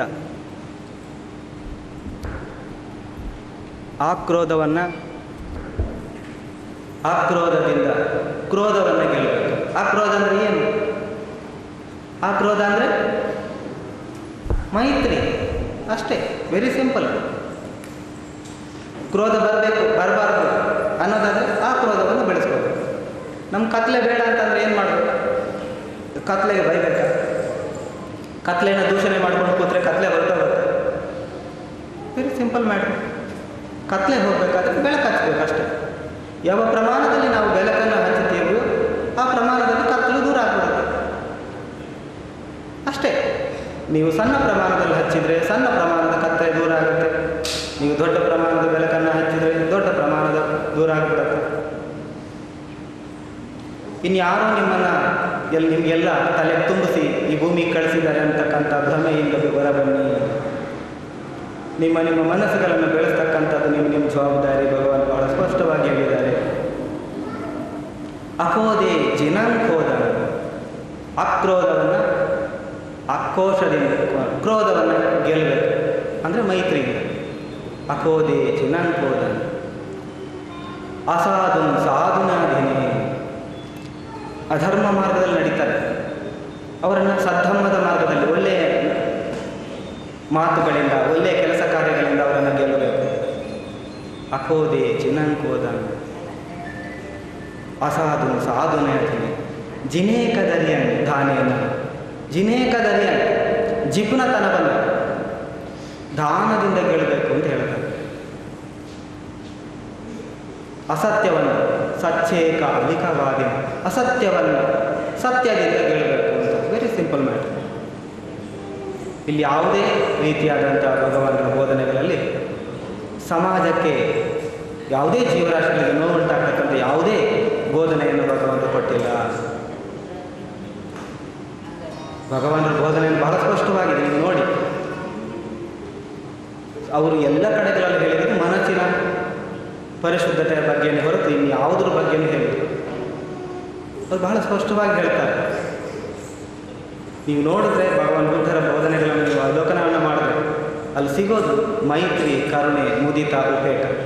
ಮೈತ್ರಿ ಅಂದರೆ ನೀವು ಈಗ ಇಲ್ಲಿ ಸ್ವಲ್ಪ ಹೊತ್ತು ಮಾಡಿದ್ದೀರ, ಮೈತ್ರಿಯನ್ನು ಬೆಳೆಸ್ಕೊಳ್ಳೋದು, ಇನ್ನೊಬ್ಬರ ಬಗ್ಗೆ ಒಳ್ಳೆಯದಾಗಲಿ ಅಂತ ಬಯಸ್ತಾ ಇರೋದು. ಪ್ರತಿ ಕ್ಷಣ ಕೂತ್ಕೊಂಡು ಮಾಡ್ತೀರ, ನೀವೆಲ್ಲೋ ಹೊರಗಡೆ ಹೋಗ್ತಾ ಇರ್ತೀರ, ಹೊರಗಡೆ ಹೋಗ್ತಾ ಇದ್ದಾಗ ನೀವು ಪ್ರಯಾಣ ಮಾಡ್ತಾ ಇರ್ಬೋದು, ಎಲ್ಲೋ ಅಲ್ಲಿದ್ದಾಗ ಅಲ್ಲಿರೋರನ್ನು ನೋಡಿ ಹೊರ ಪ್ರಪಂಚದಲ್ಲಿ ಅಲ್ಲಿ ವಯಸ್ಸಾದವರು ಇರ್ಬೋದು, ಅನಾರೋಗ್ಯ ಪೀಡಿತರಿರ್ಬೋದು, ವೃದ್ಧರಿರ್ಬೋದು, ಪ್ರಾಣಿ ಪಕ್ಷಿಗಳಿರ್ಬೋದು, ಭಿಕ್ಷೆ ಬೇಡುವವರು ಇರ್ಬೋದು. ಅವರನ್ನು ನೋಡಿದಾಗ ಓ ಇವರು ದುಃಖದಲ್ಲಿದ್ದಾರೆ, ಇವರು ಸುಖವಾಗಿರಲಿ, ಇವರು ದುಃಖ ದೂರ ಆಗಲಿ ಅಂತ ಬಯಸಿ ಇನ್ನೊಬ್ಬರಿಗೆ ಒಳಿತನ್ನು ಬಯಸೋದನ್ನು ಕಲೀರಿ, ಬೆಳೆಸ್ಕೊಳ್ಳಿದನ್ನು, ಮೈತ್ರಿಯನ್ನು ಮಾಡಿ. ಮೈತ್ರಿ, ಆಮೇಲೆ ಮೆತ್ತ, ಆಮೇಲೆ ಕರುಣೆಯನ್ನು ಪಡಿ. ಒಂದು ಜೀವಿಗಳ ಬಗ್ಗೆ ಕರುಣೆ ಪಡೋದನ್ನು ಬೆಳೆಸ್ಕೊಳ್ಳಿ, ಮನಸ್ಸಲ್ಲಿ ಕರುಣೆಯನ್ನು ಪಡಿ. ಆಮೇಲೆ ಮುದಿತ, ಇನ್ನೊಬ್ಬರ ಸಂತೋಷದಲ್ಲಿ ನೀವು ಸಂತೋಷ ಪಡೋದನ್ನು ಕಲಿಯಿರಿ. ನಾವು ಸಂತೋಷವಾಗಿರಬೇಕು ಅಂತಂದರೆ ನಾವೇ ಸಂತೋಷವಾಗಿರಬೇಕು ಅಂತಲ್ಲ, ಇನ್ನೊಬ್ಬರ ಸಂತೋಷದಲ್ಲಿ ನಾವು ಸಂತೋಷವನ್ನು ಪಡಬೇಕು. ಅದು ಮುದಿತ ಅಂತ ಭಗವಂತ ಕರೀತಾರೆ. ಯಾವಾಗ ಈ ಕರುಣೆ, ಮೆತ್ತ, ಕರುಣೆ, ಮುದಿತವನ್ನು ನೀವು ಬೆಳೆಸ್ಕೊಳ್ತೀರೋ ಅದು ನಿಮ್ಮ ಮನಸ್ಸು ಉಪೇಕ್ಷಕ್ಕೆ ಬಂದುಬಿಡುತ್ತೆ. ಉಪೇಕ್ಷ ಅಂದರೆ ಸಮತೋಲನತೆ ಬಂದುಬಿಡುತ್ತೆ. ಭಗವಂತ ಇದನ್ನು ಹೇಳ್ತಾನೆ. ಆದರೆ ಬುದ್ಧ ಹುಟ್ಟಿದ ನಾಡಲ್ಲಿ ಇವತ್ತು ಇದೆಲ್ಲವೂ ಕೂಡ ಮಾಯವಾಗಿ ಮತ್ತೆ ಚಿಗುರೊಳಿತಾ ಇದ್ದಾರೆ. ಬೌದ್ಧ ಅನುಯಾಯಿಗಳಾದವರು ಈ ಮೂಲ ಅಂಶಗಳನ್ನು ತಿಳ್ಕೊಳ್ಬೇಕು, ಪಾಲನೆ ಮಾಡಬೇಕು. ಮುಂದಿನ ಪೀಳಿಗೆಗೆ ಇದನ್ನು ಬಿಟ್ಟು ಹೋಗಬೇಕು. ಮುಂದಿನ ಪೀಳಿಗೆಗೆ ಈ ವಾಸ್ತವ ಧರ್ಮವನ್ನು ಬಿಟ್ಟು ಹೋಗಬೇಕಾಗಿದೆ.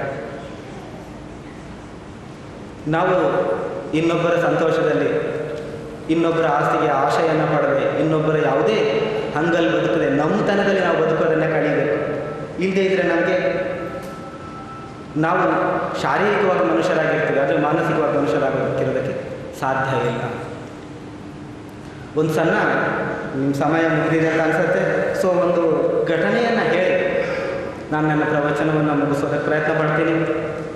ಯಾಕಂದರೆ ಪ್ರವಚನ ಕೊಡೋದಕ್ಕೊಂದು ನಿಯಮಗಳ ರೀತಿಗಳಿರ್ತವೆ ಅಲ್ವಾ.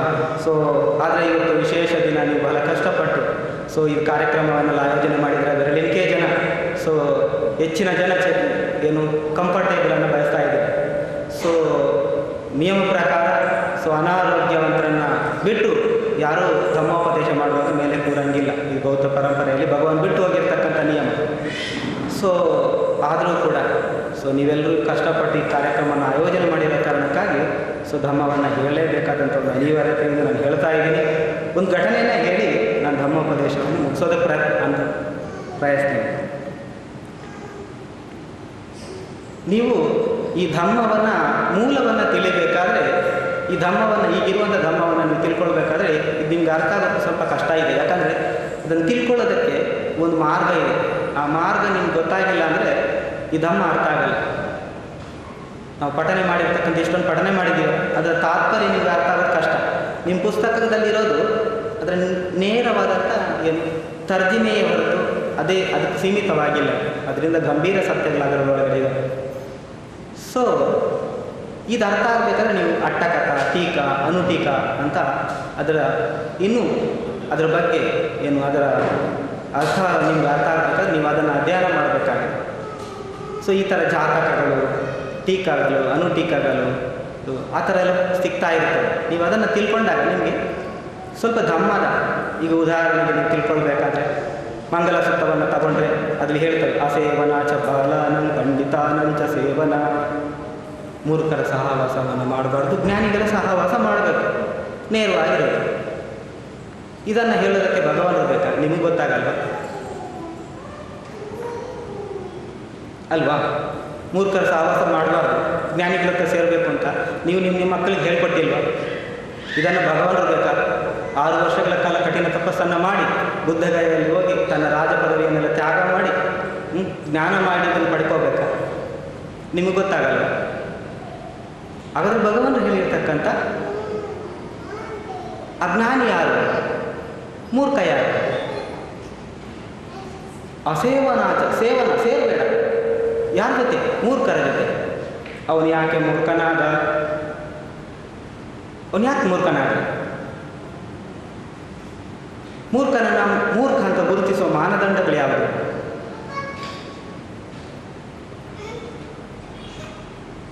ಹೌದಾ ಅಲ್ವಾ? ಅವನು ಯಾಕೆ ಮೂರ್ಖನಾದ? ಅವನು ಮೂರ್ಖ ಅಂತ ಗುರುತಿಸೋದು ಹೆಂಗೆ? ಜ್ಞಾನಿ ಆದರೆ ಏನು ಮಾಡಿದ್ರೆ ಜ್ಞಾನಿ ಅನ್ನೋದು ಅರಿವಾಗಬೇಕು. ಇಲ್ಲದಿದ್ದರೆ ಧರ್ಮವನ್ನು ಮೇಲ್ಮಟ್ಟದಲ್ಲಿ ನಾವು ಕಾಣ್ತೇವೆ, ಅದರ ಒಲ ಸತ್ವಗಳು ನಮಗೆ ಗೊತ್ತಾಗೋದಿಲ್ಲ. ಒಲ ಅಂತರ ಧರ್ಮದ ಆ ಆಳದಲ್ಲಿ ಇರತಕ್ಕಂಥ ಸತ್ಯಗಳನ್ನು ನೀವು ನೋಡೋದಕ್ಕಾಗೋದಿಲ್ಲ. ಅದನ್ನು ನೋಡಿದಾಗ ಭಗವಂತರು, ನಾನು ಯಾಕೆ ಇದನ್ನು ಹೇಳ್ತಾ ಇದ್ದೀನಿ ಅಂದರೆ ಭಗವಂತ ಹೇಳ್ತಾರೆ, ಭಗವಂತರ ಕಾಲದಲ್ಲೂ ಕೂಡ ಭಗವಂತರನ್ನು ಬಹಳ ಗೌರವಿಸಿ ನಮಸ್ಕಾರ ಮಾಡಿಕೊಂಡು ಅವರು ಬೋಧನೆ ಮಾಡಿರ್ತಕ್ಕಂಥ ಪಠಣಗಳನ್ನು ಮಾಡಿಕೊಂಡು ಜೀವನವನ್ನು ಕಳೀತಾ ಇದ್ರು. ಬಂತೆಗಳು ಉಪವಾಸಗಳೆಲ್ಲ ಮಾಡ್ತಾಯಿದ್ರು. ಭಗವಂತ ಕೊನೆ ಕ್ಷಣದಲ್ಲಿ ಹೇಳ್ತಾರೆ, ನೀವು ಇದೆಲ್ಲ ಮಾಡಿದ್ದೀರಾ ಓಕೆ, ಆದರೆ ಇಲ್ಲಿಗೆ ಸೀಮಿತರಾಗ್ಬಿಡ್ಬೇಡಿ. ನೀವು ನಿಜವಾಗ್ಲೂ ನನ್ನನ್ನು ಗೌರವಿಸೋದಾರೆ ಯೋ ಮಂ ಪಶ್ಯತಿ ಸೋಧಮ್ಮಂ ಪಶ್ಯತಿ ಯೋ ಧಮ್ಮಂ ಪಶ್ಯತಿ ಸೋಮಂ ಪಶ್ಯತಿ. ನೀವು ಧಮ್ಮವನ್ನು ನೋಡಿ ಅಂದರೆ ಧಮ್ಮವನ್ನು ಅಧ್ಯಯನ ಮಾಡಿ ತಿಳ್ಕೊಂಡ ನಂತರ ಅದನ್ನು ಅಭ್ಯಾಸ ಮಾಡಿದ ನಂತರ ಅದರ ಅನುಭವಗಳೇನು ಅನುಭವದಿಂದ ನೋಡಿ. ಆ ಮೂಲಕ ನೀವು ಯಾವಾಗ ಅದನ್ನು ನೋಡ್ತೀರ ಅಲ್ಲಿ ನಾನು ಕಾಣಿಸ್ಕೊಂಡು ನಿಮಗೆ ಅಂತ ಹೇಳಿ. ಯೋ ಮಂ ಪಶ್ಯತಿ ಸೋ ಧಮ್ಮಂ ಪಶ್ಯತಿ. ನೀವು ಧಮ್ಮವನ್ನು ನೋಡಿ, ಪಸ್ಸ ಅಂದರೆ ನೋಡೋದು. ಯೋ ಧಮ್ಮಂ ಪಶ್ಯತಿ ಸೋಮಂ ಪಶ್ಯತಿ. ನೀವು ಧಮ್ಮವನ್ನು ಅಭ್ಯಾಸ ಮಾಡಿ ಅನುಭವಕ್ಕೆ ತಂದರೆ ಆ ಧಮ್ಮದಲ್ಲಿ ನಾನಿರ್ತೀನಿ. ಯಾಕಂದರೆ ಅದು ಜ್ಞಾನವನ್ನು ಕೊಡುವಂಥದ್ದು, ಅಜ್ಞಾನವನ್ನು ಕಿತ್ತಾಕ್ತಕ್ಕಂಥದ್ದು. ಬುದ್ಧ ಅಂದರೆ ಏನು? ಜ್ಞಾನದ ಸಂಕೇತ. ತಾವು ರೋಲ್ ಮಾಡೆಲ್, ಈ ಜಗತ್ತಿಗೆ ಒಂದು ಜ್ಞಾನಕ್ಕೆ ಒಂದು ರೋಲ್ ಮಾಡೆಲ್ ಅಂತ ಇದ್ದರೆ ಅದು ಬುದ್ಧ. ಆದ್ದರಿಂದ ನಾವು ಈ ಮೂಲ ಅಂಶಗಳನ್ನು ತಿಳಿಯೋದಕ್ಕೆ ಪ್ರಯತ್ನ ಮಾಡಬೇಕು. ಬಹಳ ಬಹಳ ಬಹಳ ಬಹಳ ವರ್ಷಗಳ ಹಿಂದೆ ಒಬ್ಬ ರಾಜ ಇದ್ದ. ಆ ರಾಜನ ರಾಜ್ಯದಲ್ಲಿ ಬಹಳ ವರ್ಷಗಳ ಕಾಲ ಮಳೆ ಬೆಳೆಗಳೇ ಆಗಿರಲಿಲ್ಲ. ಬಹಳ ವರ್ಷಗಳ ಕಾಲ ಮಳೆ ಬೆಳೆ ಆಗದೇ ಇದ್ದಿದ್ದರಿಂದ ಏನಾಯಿತು, ಅಲ್ಲಿ ಬರ ಶುರುವಾಗೋಯಿತು. ಯಾರಿಗೂ ಕೆಲಸಗಳಿಲ್ಲ, ಬಹಳ ಸಂಕಷ್ಟದ ಬದುಕು. ಅದು ಇರೋದರಲ್ಲಿ ಅವನ ರಾಜ್ಯ ಸ್ವಲ್ಪ ಸಿರಿ ಸಂಪತ್ತಿನಿಂದ ಇದ್ದಿದ್ದರಿಂದ ಸ್ವಲ್ಪ ವ್ಯವಸ್ಥಿತವಾಗಿ ನಡೆಸ್ಕೊಳ್ಳೋದಕ್ಕೆ ಪ್ರಯತ್ನ ಪಡ್ತಾಯಿದ್ದೆ. ಸುಡು ಬಿಸಿಲು, ಜಾನುವಾರುಗಳು ಯಾರೂ ತಿರುಗಾಡೋದಿಲ್ಲ, ಮನುಷ್ಯರೇ ಇಲ್ಲಿ ಓಡಾಡೋಂಗಿಲ್ಲ. ಸುಡು ಬಿಸಿಲಿದೆ, ಯಾರಿಗೂ ಅನ್ನ ಆಹಾರ ಸಿಗ್ತಾ ಇಲ್ಲ. ಅಂಥ ಕಾಲದಲ್ಲಿ ಒಬ್ಬ ರಾಜ ಮಧ್ಯಾಹ್ನದ ಹೊತ್ತು ತನ್ನ ಅರಮನೆಯ ಅಂತಸ್ತಿನ ಮೇಲ್ಮಾಡಿಯಲ್ಲಿ ಕೂತ್ಕೊಂಡಿದ್ದಾನೆ. ಬಹಳ ಚಿಂತಾಕ್ರಾಂತನಾಗಿ ಕೂತಿರ್ತಾನೆ. ಆವಾಗ ಒಬ್ಬ ಸಾಮಾನ್ಯ ವ್ಯಕ್ತಿ, ಇವತ್ತು ದುಡಿದು ಇವತ್ತೇ ತಿನ್ನತಕ್ಕಂಥ ಒಬ್ಬ ಬಡವ, ಇವತ್ತೇ ದುಡಿದು ಇವತ್ತೇ ತಿನ್ನತಕ್ಕಂಥ ಒಂದು ಜೀವನ ನೆಲೆಯಲ್ಲಿ ಇರ್ತಕ್ಕಂಥ ಬಡವ ಅವನನ್ನು ನೋಡ್ತಾನೆ. ಹೆಂಗೆ ಅಂತ ಕೇಳಿದ್ರೆ, ಅವನು ಒಂದು ಸಾರಿ ದಿನ ದುಡಿತಾನೆ, ಸಿಕ್ಕಿರ್ತಕ್ಕಂಥ ದುಡ್ಡನ್ನು ಅಲ್ಲಿ ಅದರಲ್ಲಿ ದವಸ ಧಾನ್ಯಗಳನ್ನು ಎತ್ಕೊಂಡು ಹೋಗಿ ತನ್ನ ಮನೆಯಲ್ಲಿ ಹೆಂಡತಿ ಜೊತೆ ಹಂಚಿಕೊಂಡು ಅವನು ತಿಂದು ದಿನ ಕಳೀತಾನೆ. ಪ್ರತಿದಿನ ಈ ಥರ ಏನೋ ಕಷ್ಟಪಟ್ಟು ಸಿಕ್ಕಿದ್ದನ್ನು ತಂದು ಮನೆಯಲ್ಲಿ ದಿನವನ್ನು ನಡೆಸ್ತಾ ಇರ್ತಾನೆ. ಒಂದು ದಿನ ಆ ಊರಲ್ಲಿ ಒಂದು ಹಬ್ಬ ಮಾಡಬೇಕು ಅಂತ ಯೋಚನೆ ಮಾಡ್ತಾರೆ. ನಾವು ಈ ಹಬ್ಬವನ್ನು ಮಾಡಿದ್ರೆ ನಮ್ಮ ಊರಿಗೆ ಮಳೆ ಬೆಳೆಗಳು ಬರ್ತವೆ, ನಾವು ಇದನ್ನು ಮಾಡೋಣ ಅಂತ ಹೇಳಿ ಮಾಡ್ತಾರೆ. ಕನ್ನಡದಲ್ಲೊಂದು ಮಾತಿದೆಯಲ್ಲ, ಒಟ್ಟು ಜುಟ್ಟಿಗೆ ಮಲ್ಲಿಗೆ ಹೂ ಅಲ್ವಾ. ಸೊ ಭಗವಾನರು ಅವನೇನು ಮಾಡ್ತಾನೆ, ಮನೆಗೆ ಹೋದಾಗ ಹೆಂಡತಿ ಆ ದಿನ ಬಹಳ ಬೇಜಾರಲ್ಲಿರ್ತಾರೆ. ಯಾವತ್ತು ಬಹಳ ಆನಂದದಿಂದ ಇರತಕ್ಕಂಥ ಅವ್ರ ಕುಟುಂಬ, ಅವತ್ತು ಅವನ ಹೆಂಡತಿ ಸ್ವಲ್ಪ ಬೇಜಾರಲ್ಲಿರ್ತಾರೆ.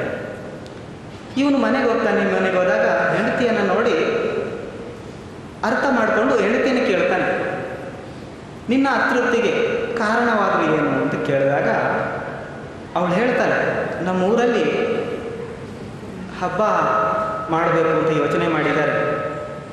ಸೊ ಅದರಿಂದ ನನಗೆ ಇದು ಆಶಯ ಆಗಿದೆ, ಒಂದು ಹೊಸ ಬಟ್ಟೆ ಉಡಬೇಕು ಅಂತ ಆಶೆ ಆಗಿದೆ ಅಂತ ಹೇಳ್ತಾಳೆ. ಆವಾಗ ಇವನು ಅದಕ್ಕೆ ನೀನು ಯಾಕೆ ಬೇಜಾರಲ್ಲಿದೆಯಾ ಅಂತಂದರೆ, ಈಗ ನಾವು ಭಾಳ ತಿನ್ನೋದೇ ಕಷ್ಟ, ಇನ್ನು ಅಂಥದ್ರಲ್ಲಿ ನಾನು ಬಟ್ಟೆಯನ್ನು ನಿರೀಕ್ಷೆ ಮಾಡೋದಾದ್ರೂ ಹೇಗೆ ಅಂತ ಹೇಳ್ತಾಳೆ. ಅದಕ್ಕೆ ನನಗೆ ಸ್ವಲ್ಪ ಬೇಕು ಅಂತ ಅನಿಸಿತ್ತು ಅಂತ. ಯಾವತ್ತೂ ಕೇಳದೇ ಇರ್ತಕ್ಕಂಥ ಹೆಂಡತಿ ಕೇಳಿದ್ದಾಳೆ ಅಂತ ಅಂದಾಗ ಅವನು ಹೇಳ್ತಾನೆ ಅವಳಿಗೆ, ನೀನು ಹಿಂದೆ ಮುಂದೆ ಯೋಚನೆ ಮಾಡಬೇಡಿ, ನಿನಗೆ ಬಟ್ಟೆ ತರುವ ಜವಾಬ್ದಾರಿ ನಂದು ಅಂತ ಹೇಳಿ ಭಾಳ ಖುಷಿಯಿಂದ ಆ ಮನೆಯಿಂದ ಹೊರಡ್ತಾನೆ.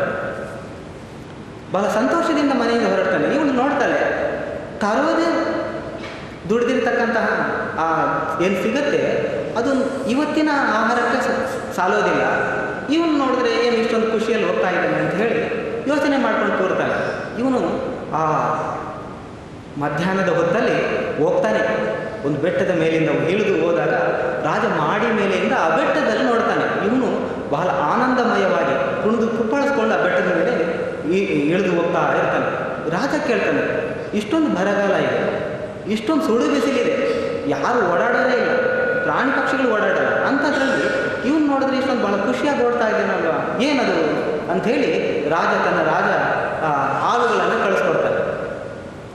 ಆ ರಾಜನ ಆಳುಗಳು ಹೋಗ್ತಾರೆ ಆ ಬೆಟ್ಟದ ಹತ್ರ, ಹೋಗಿ ಅವನನ್ನು ನಿಲ್ಲಿಸಿ ಕೇಳ್ತಾರೆ, ಎಲ್ಲಿ ಹೋಗ್ತಾ ಇದೆಯಾ? ನಾನು ಹಿಂಗೆ ಮಾರುಕಟ್ಟೆಗೆ ಹೋಗ್ತಾ ಇದ್ದೀನಿ, ಬಾ ರಾಜ ಕರಿತಾ ಇದ್ದಾನೆ ಅಂತ ಹೇಳ್ತಾನೆ. ಇವನು ಭಯ ಆಗ್ಬಿಡುತ್ತೆ, ರಾಜ ಕರಿತಾ ಇದ್ದಾನೆ ಅಂತ ಅಂದಮೇಲೆ ಹೋಗ್ತಾನೆ. ರಾಜನ ಬಳಿ ಹೋಗ್ತಾನೆ. ರಾಜನ ಆಳುಗಳು ಅವನನ್ನು ರಾಜನ ಬಳಿ ಕರ್ಕೊಂಡು ಬರ್ತಾರೆ. ರಾಜನ ಬಳಿ ಕರ್ಕೊಂಡು ಬಂದು ರಾಜನ ಮುಂದೆ ನಿಲ್ಲಿಸಿದಾಗ ರಾಜ ಕೇಳ್ತಾನೆ. ರಾಜನಿಗೆ ಅವರು ಮಾಹಿತಿ ಕೊಡ್ತಾರೆ, ಇವನು ಹಿಂಗೆ ಬಡವ, ಅವನ ಹೆಂಡತಿ ಸೀರೆ ಕೇಳಿದಾರಂತೆ, ಸೊ ಅದಕ್ಕೆ ಇವನು ಸೀರೆ ತರೋದಕ್ಕೆ ಹೋಗ್ತಾ ಇದ್ದಾನೆ ಅಂತ ಹೇಳ್ತಾನೆ. ಅದಕ್ಕೆ ಅವನು ಕೇಳ್ತಾನೆ, ಏನಯ್ಯ ನಿಜಾನ ಅಂತ ಕೇಳಿದಾಗ ಅವನು ಹೇಳ್ತಾನೆ, ಹೌದು ನಾನು ಕಡು ಬಡವ, ಆದರೆ ಅದಕ್ಕೆ ನೀನು ಇಷ್ಟೊಂದು ಖುಷಿಯಲ್ಲಿ ಯಾಕೆ ಹೋಗ್ತಾ ಇದ್ದೆ ಅಂತ ಕೇಳಿದಾಗ ಅವನು ಹೇಳ್ತಾನೆ, ನಾನು ಕಡು ಬಡವ, ಇವತ್ತು ದುಡಿದ್ರೆ ಇವತ್ತೇ ತಿನ್ನುವಂಥ ಸ್ಥಿತಿಯಲ್ಲಿ ಆದ್ದರಿಂದ ಸೊ ನನ್ನ ಹೆಂಡತಿ ಯಾವತ್ತೂ ಕೇಳದೇ ಇರತಕ್ಕಂಥ ಬಯಸದೇ ಇರತಕ್ಕಂಥ ಒಂದು ಆಶೆಯನ್ನು ಪಟ್ಟಿದ್ದಾಳೆ, ಅದಕ್ಕೆ ನಾನು ಅದನ್ನು ಈಡೇರಿಸುವ ಖುಷಿಯಲ್ಲಿದ್ದೀನಿ ಅಂತ ಹೇಳ್ತೀನಿ. ನೀನು ಬಡವ ಅಂತ ಹೇಳ್ತಾ ಇದೆಯಾ, ನಿಂಗೆ ಅದಕ್ಕೆ ಬೇಕಾದಂಥ ಹಣ ಎಲ್ಲಿದೆ ಅಂತ ಕೇಳ್ತಾನೆ. ಆಗ ಅವನು ಹೇಳ್ತಾನೆ, ನಾನು ಬಹಳ ಸಮಯದಿಂದ ಒಂದು ಸಣ್ಣ ಸ್ವಲ್ಪ ದುಡ್ಡನ್ನು ಉಳಿಸ್ಕೊಂಡಿದ್ದೆ, ಅದನ್ನು ನಾನು ಒಂದು ಕೊಠರೆಯಲ್ಲಿ ಇಟ್ಟಿದ್ದೀನಿ, ಒಂದು ಜಾಗದಲ್ಲಿ ಇಟ್ಟುಬಿಟ್ಟಿದ್ದೀನಿ, ಒಂದು ಸಣ್ಣ ಜಾಗದಲ್ಲಿ ಇಟ್ಟಿದ್ದೀನಿ, ಯಾರಿಗೂ ಗೊತ್ತಾಗದೇ ಇರುವಂಥ ಜಾಗ. ಅದಕ್ಕೆ ನಾನು ಆ ಬೆಟ್ಟದ ಮೇಲಿಂದ ಹೋಗಿ ಅದನ್ನು ತೆಗೆದುಕೊಂಡು ನಾನು ಸೀರೆಯನ್ನು ಖರೀದಿಸಿ ನನ್ನ ಹೆಂಡತಿ ಕೊಡಬೇಕು ಅನ್ನುವಂಥ ಒಂದು ಖುಷಿಯಲ್ಲಿ ಹೋಗ್ತಾ ಇದ್ದೀನಿ. ರಾಜನಿಗೆ ಒಂಥರ ಮತ್ಸರ ಶುರು ಆಗಿಬಿಡುತ್ತೆ. ನಾನು ರಾಜನಾಗಿದ್ದೀನಿ, ನನಗೇನೇ ಖುಷಿ ಇಲ್ಲ, ಇವನು ಒಂದು ಹೆಂಡತಿಗೆ ಆ ದುಡ್ಡನ್ನು ಕ್ರೋಢೀಕರಣ ಮಾಡಿ ಬಹಳ ಸಮಯದಿಂದ ಇಟ್ಟಿದ್ದಾನೆ, ಇವನ ಸಂತೋಷವನ್ನು ತಡಿಬೇಕು ಅಂತ ರಾಜನಿಗೊಂದು ಒಳಗಡೆ ಜಲಸಿ ಶುರು ಆಗಿಬಿಡುತ್ತೆ.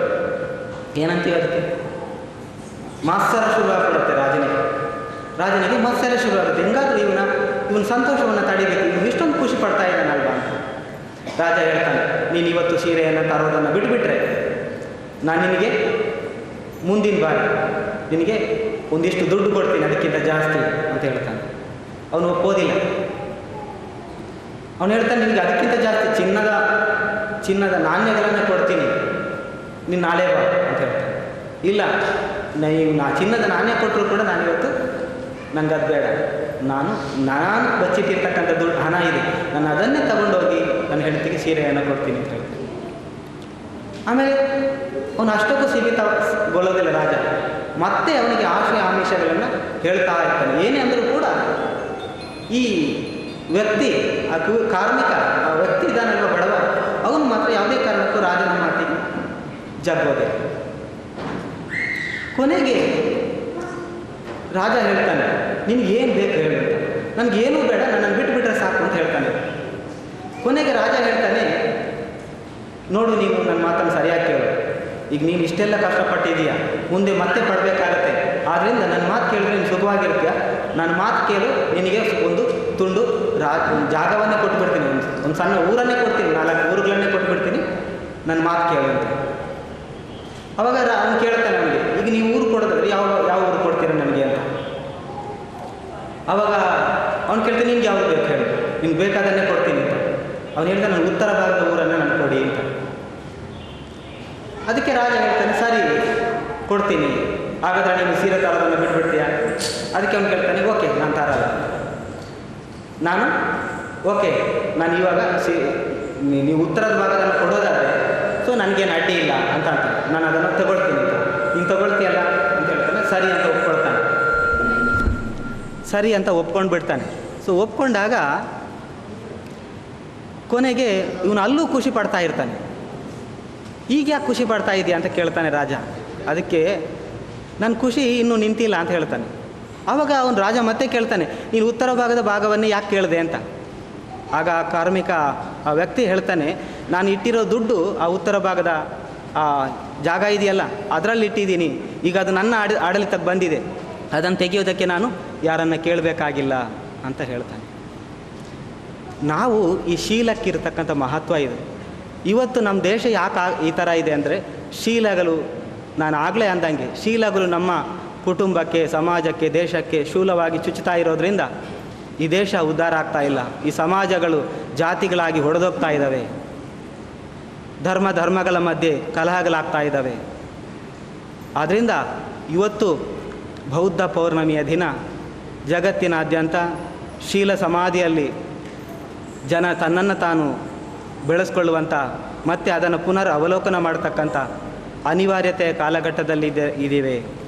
ಬುದ್ಧರ ಬೋಧನೆಗಳು ಸಕಲ ಜೀವರಾಶಿಗಳಿಗೂ ಇಡೀ ವಿಶ್ವಕ್ಕೆ ಮಾದರಿಯಾಗಿ ಶಾಂತಿ ಸಂದೇಶವನ್ನು ಮತ್ತೆ ಹುಣ್ಣಿಮೆಯ ಬೆಳಕಿನಂತೆ ಕಾರ್ಮೋಡಗಳು ಕವಿದಿರ್ತಕ್ಕಂಥ ಬದುಕಿಗೆ ಹುಣ್ಣಿಮೆಯ ಬೆಳಕಿನಂತೆ ಪಸರಿಸಲಿ. ಸತ್ಯ ಶಾಂತಿಗಳು ಮತ್ತೆ ಜನಮಾನದಲ್ಲಿ ಮೂಡಲಿ. ಬುದ್ಧರ ಬೋಧನೆಗಳು ಕಾರ್ಯಾತ್ಮಕವಾಗಿ ಜೀವನದಲ್ಲಿ ಅಳವಡಿಸಿಕೊಳ್ಳೋದ್ರ ಮೂಲಕ ಒಟ್ಟು ಸಮಾಜಗಳು ಶಾಂತಿಯಿಂದ ಮತ್ತೆ ಮನುಷ್ಯರಾಗಿ ಬದುಕೋದಕ್ಕೆ ನಾವು ಯೋಗ್ಯ ವ್ಯಕ್ತಿಗಳಾಗಿ, ಒಬ್ಬ ಆದರ್ಶ ವ್ಯಕ್ತಿಗಳಾಗಿ ಈ ಸಮಾಜಕ್ಕೆ, ಮುಂದಿನ ಪೀಳಿಗೆಗಳಿಗೆ ಒಂದು ಮಾರ್ಗವನ್ನು, ಜೀವನ ಕ್ರಮವನ್ನು ಬಿಟ್ಟು ಹೋಗಲಿ ಅನ್ನತಕ್ಕಂಥ ಸಂದೇಶದೊಂದಿಗೆ ಈ ಸಂದರ್ಭದಲ್ಲಿ ತಾವುಗಳೆಲ್ಲರೂ ಕೂಡ ಇಷ್ಟೊತ್ತು ಈ ಸಂದರ್ಭದಲ್ಲಿ ಇಲ್ಲಿ ತಾಳ್ಮೆಯಿಂದ ಇದ್ದು ಸ್ವಲ್ಪ ಹೊತ್ತು ಧಮ್ಮವನ್ನು ಕೇಳಿ ಸಹಕರಿಸಿದ್ದಕ್ಕೆ ತಮಗೆಲ್ರಿಗೂ ಕೂಡ ಆಶೀರ್ವಚನಗಳನ್ನು ಮಾಡುತ್ತಾ ಬುದ್ಧ ಧಮ್ಮ ಸಂಘದ ಆಶೀರ್ವಾದ ನಿಮ್ಮ ಮೇಲೆ ಇರಲಿ. ಧಮ್ಮದಲ್ಲಿ ನೀವು ಮೂಲ ಧಮ್ಮಗಳಲ್ಲಿ ಇನ್ನೂ ಅಧ್ಯಯನವನ್ನು ಮಾಡಿ ಆ ಧಮ್ಮವನ್ನು ಅಧ್ಯಯನ ಮಾಡೋದ್ರ ಮೂಲಕ ನೀವು ಧಮ್ಮದಲ್ಲಿ ಬೆಳೆಯಿರಿ. ನಿಮ್ಮ ಮುಂದಿನ ಪೀಳಿಗೆಗಳು ಕೂಡ ಧಮ್ಮದಲ್ಲಿ, ಸದ್ಧಮ್ಮದಲ್ಲಿ ಬೆಳೆಯಲಿ. ಈ ಸದ್ಧಮ್ಮ ಅಜರಾಮರವಾಗಿ ಈ ದೇಶದಲ್ಲಿ ಮತ್ತೆ ನೆಲೆ ನಿಲ್ಲಲಿ. ಈ ದೇಶದಿಂದ ಮತ್ತೆ ಜಗತ್ತಿಗೆ ಮತ್ತೆ ಪಸರಿಸಲಿ. ಅದಕ್ಕೆ ಬೇಕಾದಂಥ ನಿಮ್ಗೆ ಬೇಕಾದಂಥ ಎಲ್ಲ ಧಮ್ಮಗಳ ಏನು ಅದಕ್ಕೆ ಬೇಕಾದಂಥ ಎಲ್ಲ ಸೌಕರ್ಯಗಳು ಜಗತ್ತಿನಾದ್ಯಂತ ಒದಗ್ತಾ ಇದ್ದಾವೆ. ಅದೆಲ್ಲವನ್ನು ಬಳಸ್ಕೊಂಡು ಈ ದೇಶದಲ್ಲಿ ಮತ್ತೆ ಸುಖ, ಶಾಂತಿ, ನೆಮ್ಮದಿ, ಆರೋಗ್ಯಗಳು, ಜಾತಿರಹಿತ, ಲಿಂಗ ತಾರತಮ್ಯ ರಹಿತ, ಜನಾಂಗೀಯ ಭೇದರಹಿತ, ಧರ್ಮಗಳ ಒಡಕ್ಕಿಳಿದಲೇನೆ ಈ ಜಗತ್ತಿನಲ್ಲಿ ಭಾರತ ದೇಶ ಮತ್ತೆ ವಿಶ್ವಕ್ಕೆ ಮಾದರಿಯಾಗಿ ಬೆಳೆಯಲಿ. ನೀವೆಲ್ಲರೂ ಕೂಡ ಅದರ ರೆಂಬೆ ಕೊಂಬೆಗಳಾಗಿ ಇರಿ ಅನ್ನತಕ್ಕಂಥ ಸಂದೇಶವನ್ನು ಹೇಳಿ, ಸೊ ಅವಕಾಶಕ್ಕಾಗಿ ಈ ಬೌದ್ಧ ಮಹಾಸಭಾದ ಪದಾಧಿಕಾರಿಗಳು ಮತ್ತು ಅಭಯಾಶ್ರಮದ ಎಲ್ಲ ಪದಾಧಿಕಾರಿ ಮುಖಂಡರುಗಳಿಗೆ ಬುದ್ಧ ನಮನಗಳೊಂದಿಗೆ ಈ ಧಮ್ಮ ಪ್ರವಚನವನ್ನು ಮುಗಿಸ್ತಾ ಇದ್ದೀನಿ. ನಮೋ ಬುದ್ಧಾಯ.